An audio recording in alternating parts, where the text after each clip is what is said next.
ಸತ್ಯವತೀ ಹೃದಯ ನಂದನೋ ವ್ಯಾಸಃ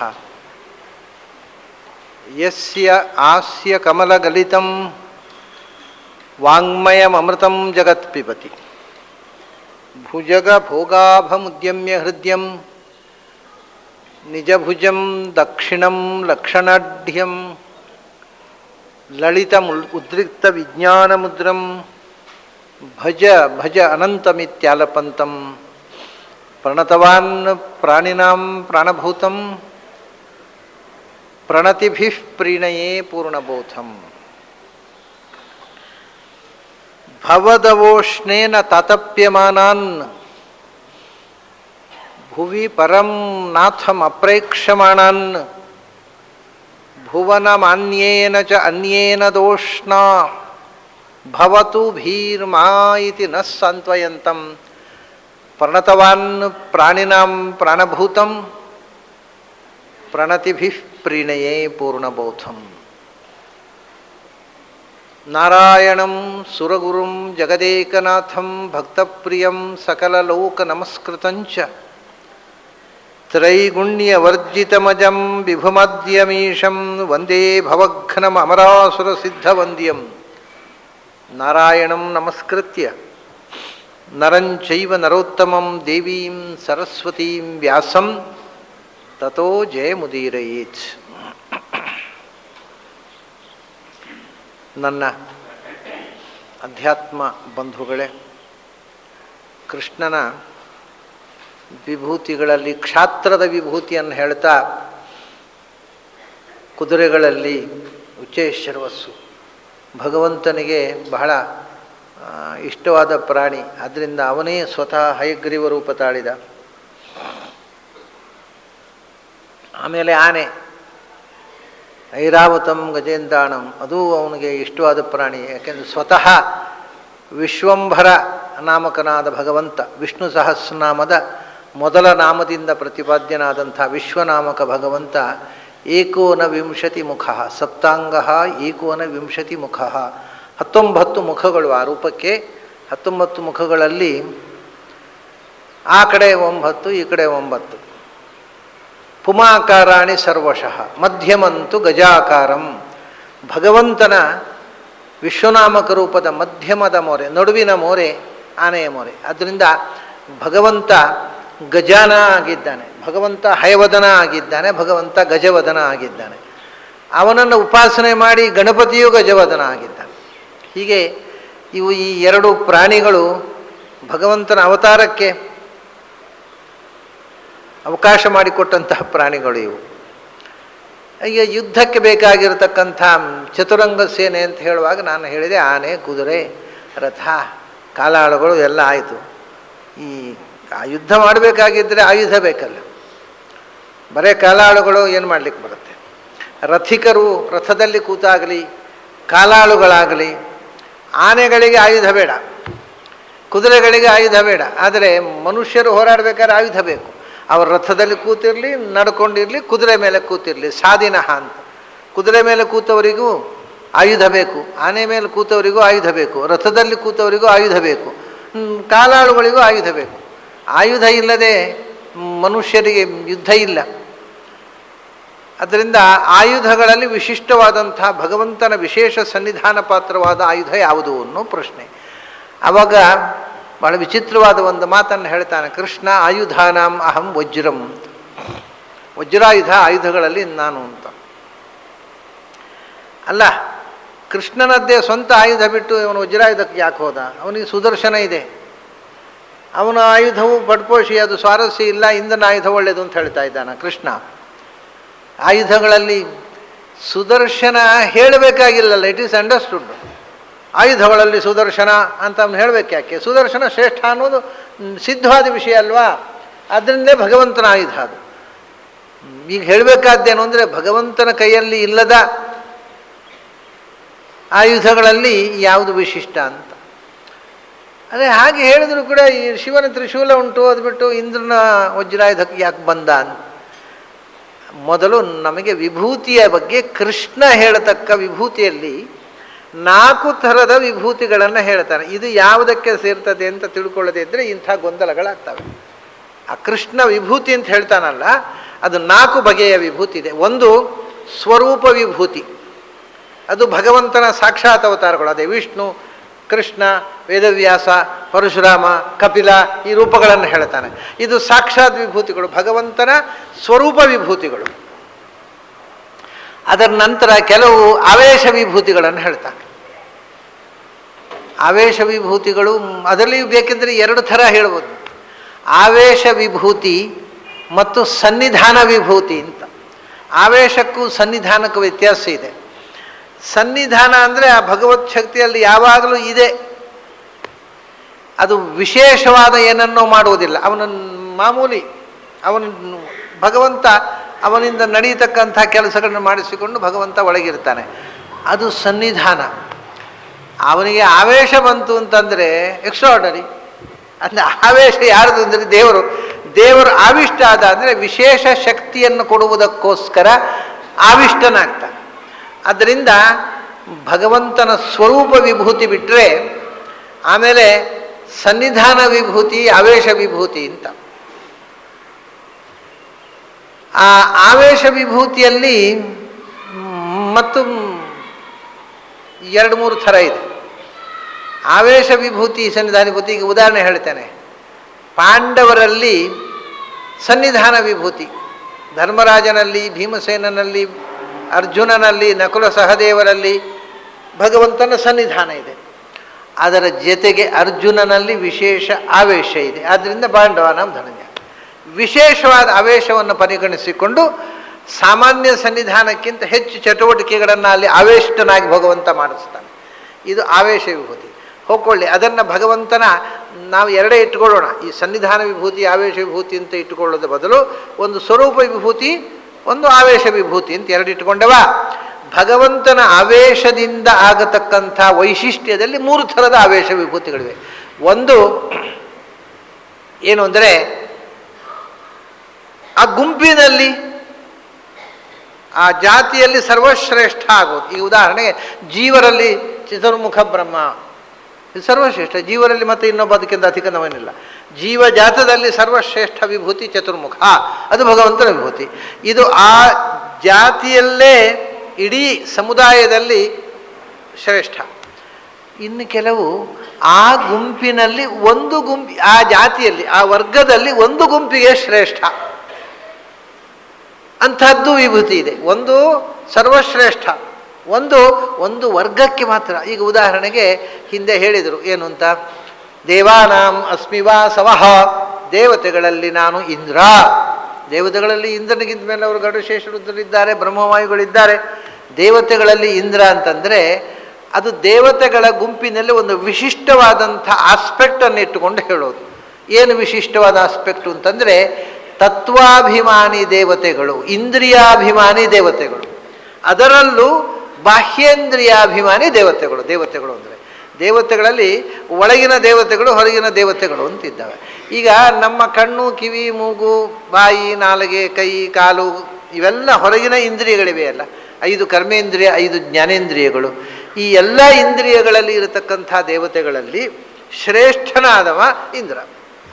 ಆದ್ದರಿಂದ ಅವನು ಬಾಹ್ಯೇಂದ್ರಿಯಗಳಲ್ಲಿ ಅವನು ದೊಡ್ಡವ ಅಷ್ಟೇ. ದೇವಾನಾಂ ಅಂದರೆ ಬಾಹ್ಯೇಂದ್ರಿಯಾಭಿಮಾನಿನಾಂ ದೇವಾನಾಂ ಮಧ್ಯೆ ವಾಸವ ಶ್ರೇಷ್ಠ. ಯಾಕೆಂದರೆ ಇಲ್ಲೆಲ್ಲ ಇರೋ ದೇವತೆಗಳು ಇಂದ್ರನ ಅಧೀನ. ಕಣ್ಣು, ಸೂರ್ಯ ಇಂದ್ರನ ಅಧೀನ. ಇಂದ್ರ 8ನೇ ಕಕ್ಷೆಯಲ್ಲಿದ್ದರೆ ಇವನು 15ನೇ ಕಕ್ಷೆಯಲ್ಲಿ, 12ನೇ ಕಕ್ಷೆಯಲ್ಲಿದ್ದಾನೆ. ಚಂದ್ರ 12ನೇ ಕಕ್ಷೆಯಲ್ಲಿದ್ದಾನೆ. ಎಲ್ಲ ಹೀಗೆ ಈ ಇತರ ದೇವತೆಗಳೆಲ್ಲ 12, 15, 18 ಕೆಳಗೆ ಹೋಗ್ತಾ ಇರ್ತಾರೆ. 8ನೇ ಕಕ್ಷೆಯಲ್ಲಿರುವವನು ಕೈಯ ದೇವತೆ. ಆಮೇಲೆ ಅಷ್ಟೇ ಅಲ್ಲ, ಅವನಲ್ಲಿ ಇನ್ನೊಂದು ವಿಶೇಷ ಇದೆ. ಹೊರಗಿನ ಎಲ್ಲವನ್ನ ಒಳಗೆ ಮುಟ್ಟಿಸುವಂಥ, ಅಂದರೆ ಅವನು ಹೊರಗೆ ಪೂರ್ತಿ ಅವನು ಚೀಫ್ ಹೊರಗಿನ ಇಡೀ ಡಿಪಾರ್ಟ್ಮೆಂಟಿಗೆ, ಜೊತೆಗೆ ಒಳಗಿನ ಸಂಪರ್ಕ ಇರುವವನು ಅವನ ಮನಸ್ಸಿಗೂ ಸಂಬಂಧಪಟ್ಟವ. ಹಾಗಾಗಿ ಇಂದ್ರಿಯಾಭಿಮಾನಿ, ಅದರಲ್ಲೂ ಬಾಹ್ಯೇಂದ್ರಿಯಾಭಿಮಾನಿ ದೇವತೆಗಳಲ್ಲಿ, ಅಂದರೆ ದೇವತೆಗಳಲ್ಲಿ ಅಲ್ಲ, ದೇವತೆಗಳಲ್ಲಿ ಬಾಹ್ಯೇಂದ್ರಿಯಾಭಿಮಾನಿ ಒಂದು ಗುಂಪಿಗೆ ಇದು ಒಂದು ಇಡೀ ಆ ಜಾತಿ, ದೇವತೆಗಳ ಜಾತಿಯಲ್ಲೇ ಶ್ರೇಷ್ಠ ಅಂತ ಹೇಳುವಾಗ ಚತುರ್ಮುಖ ಆಗ್ತಾನೆ. ದೇವತೆಗಳ ಒಂದು ಗುಂಪಿಗೆ ಅಥವಾ ಮೂರು ಲೋಕದ ವಿವಕ್ಷೆ ಇಟ್ಟುಕೊಂಡಾಗ ಅವನು ಭೂರ್ಭುವ ಸ್ವಪತಿ, ಚತುರ್ಮುಖ ಒಂದು ಮೇಲೆ ಹೋಗ್ತಾನೆ, ಭೂರ್ಭುವ ಸ್ವ ಮಹಾಜನಾತಪಃ ಸತ್ಯಂ. ಹಾಗೆ ಮೂರು ಲೋಕಗಳ ಆಧಿಪತ್ಯದ ವಿವಕ್ಷೆಯಿಂದ ಅಥವಾ ಬಾಹ್ಯೇಂದ್ರಿಯಗಳ ನಿಯಮನದ ವಿವಕ್ಷೆಯಿಂದ ಒಂದು ಏಕದೇಶವನ್ನು ಹೇಳುವಾಗ ಅರ್ಜುನ ಇವನು ಇಂದ್ರ ಶ್ರೇಷ್ಠನಾಗ್ತಾನೆ. ಅದು ಒಂದು ಮುಖ. ಹಾಗೆಯೇ ಇಲ್ಲಿ ಪಾಂಡವರಲ್ಲಿ ಮುಂದೆ ಬರುತ್ತೆ, ಪಾಂಡವಾನಾಂ ಧನಂಜಯ, ನಿಜವಾಗಿ ಭಗವಂತನ ಆವೇಶದಿಂದ ಶ್ರೇಷ್ಠನಾಗಿರತಕ್ಕವ ಭೀಮಸೇನ. ಆದರೆ ಅದು ಜನರಲ್ಲು ವಾಯುದೇವರಲ್ಲಿ ಇರತಕ್ಕ ನಿತ್ಯ ಸನ್ನಿಧಾನ ಅಷ್ಟೇ, ಆವೇಶ ಅಲ್ಲ. ಅರ್ಜುನನಿಗೆ ಅಲ್ಲಿಂದ ನಿತ್ಯ ಇಂದ್ರನಲ್ಲಿರುವಂಥ ನಿತ್ಯ ಸನ್ನಿಧಾನ ಅರ್ಜುನ ರೂಪದಲ್ಲಿ ಇದೆ.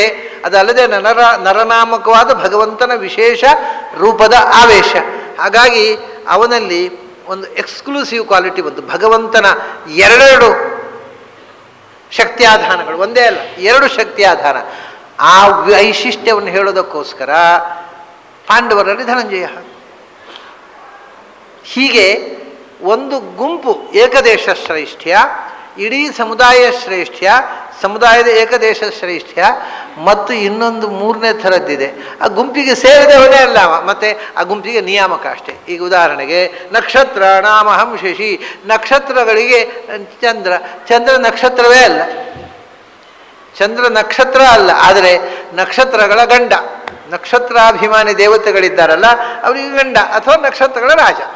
ನಕ್ಷತ್ರ ಹಾಗೆ ಅವನು ನಕ್ಷತ್ರ ಅಲ್ಲ, ಆ ಗುಂಪಿಗೆ ಸೇರೋದಿಲ್ಲ. ಯಾವುದೋ ಒಂದು ವರ್ಗಕ್ಕೆ ಇವನು ಒಡೆಯ, ಆದ್ದರಿಂದ ವಿಭೂತಿ, ಇಲ್ಲ ಆ ಗುಂಪಿನಲ್ಲಿ ಶ್ರೇಷ್ಠ ಆದ್ದರಿಂದ ವಿಭೂತಿ, ಅಥವಾ ಆ ಗುಂಪಿನಲ್ಲಿ ಒಂದು ಗುಂಪಿಗೆ ಶ್ರೇಷ್ಠ ಆದ್ದರಿಂದ ವಿಭೂತಿ. ಈ ಮೂರು ಥರದ ವಿಭೂತಿಯನ್ನು ಹೇಳ್ತಾರೆ. ಹಾಗೆ ಹೇಳ್ತಾ ಹೇಗೆ ವಾಸವ ಅಂತ ಹೇಳಿದರು.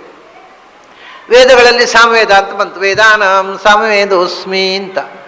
ವೇದಗಳಲ್ಲಿ ಸಾಮವೇದ ಶ್ರೇಷ್ಠ ಒಂದು ವಿವಕ್ಷೆಯಿಂದ, ಋಗ್ವೇದ ಶ್ರೇಷ್ಠ ಇನ್ನೊಂದು ವಿವಕ್ಷೆಯಿಂದ.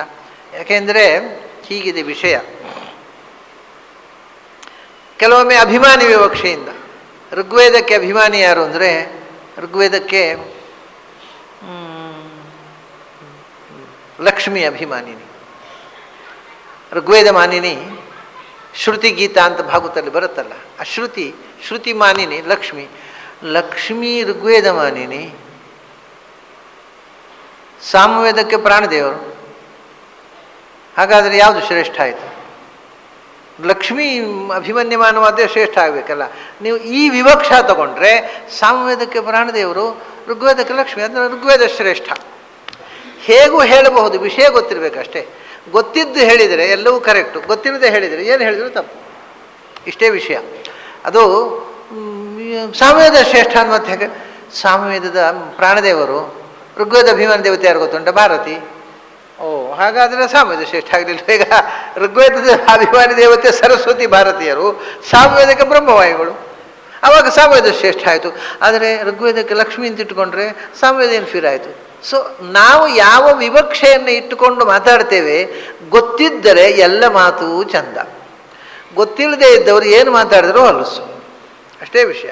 ವಿಷಯ ಗೊತ್ತಿದ್ದರೆ ಎಲ್ಲಕ್ಕೂ ಅರ್ಥ ಇದೆ, ಯಾವುದು ಅರ್ಥ ಶೂನ್ಯ ಅಲ್ಲ. ಗೊತ್ತಿಲ್ಲದೆ ಇದ್ದರೆ ಎಲ್ಲ ಹಾಗೆ ಅಲ್ವಾ. ಅದಕ್ಕೆ ನಾನು ಯಾವಾಗಲೂ ವಿನೋದಕ್ಕೆ ಹೇಳೋದುಂಟು. ಈ ಬೈಬಲ್ನಲ್ಲಿ ಒಂದು ಸೆಂಟೆನ್ಸ್ ಇದೆ, I am hath scent me unto you ಅಂತ. I am hath scent me unto you ಅಂತ ಬೈಬಲ್ನಲ್ಲಿ ಹೇಳಿದ್ರಿಂದ ಒಳ್ಳೆ ಬ್ಯೂಟಿಫುಲ್ ಇಂಗ್ಲೀಷ್. ಅದೇ ಶಾಲೆಯಲ್ಲಿ ಮಕ್ಕಳು ಬರೆದ್ರೆ ಫೇಲ್ ಮಾಡ್ತಾರೆ ಎಲ್ಲೋ ಮೇಷ್ಟ್ರು. ಐ ಆಮ್ ಹ್ಯಾತ್ ಸೆಂಟ್ ಮಿ ಅಂದರೆ ಏನಯ್ಯ ನಿನಗೆ ಇಂಗ್ಲೀಷ್ ಬರುತ್ತಾ? ಏನದು ಐ ಆಮ್ ಹ್ಯಾತ್ ಸೆಂಟ್ ಮಿ ಅಂತ?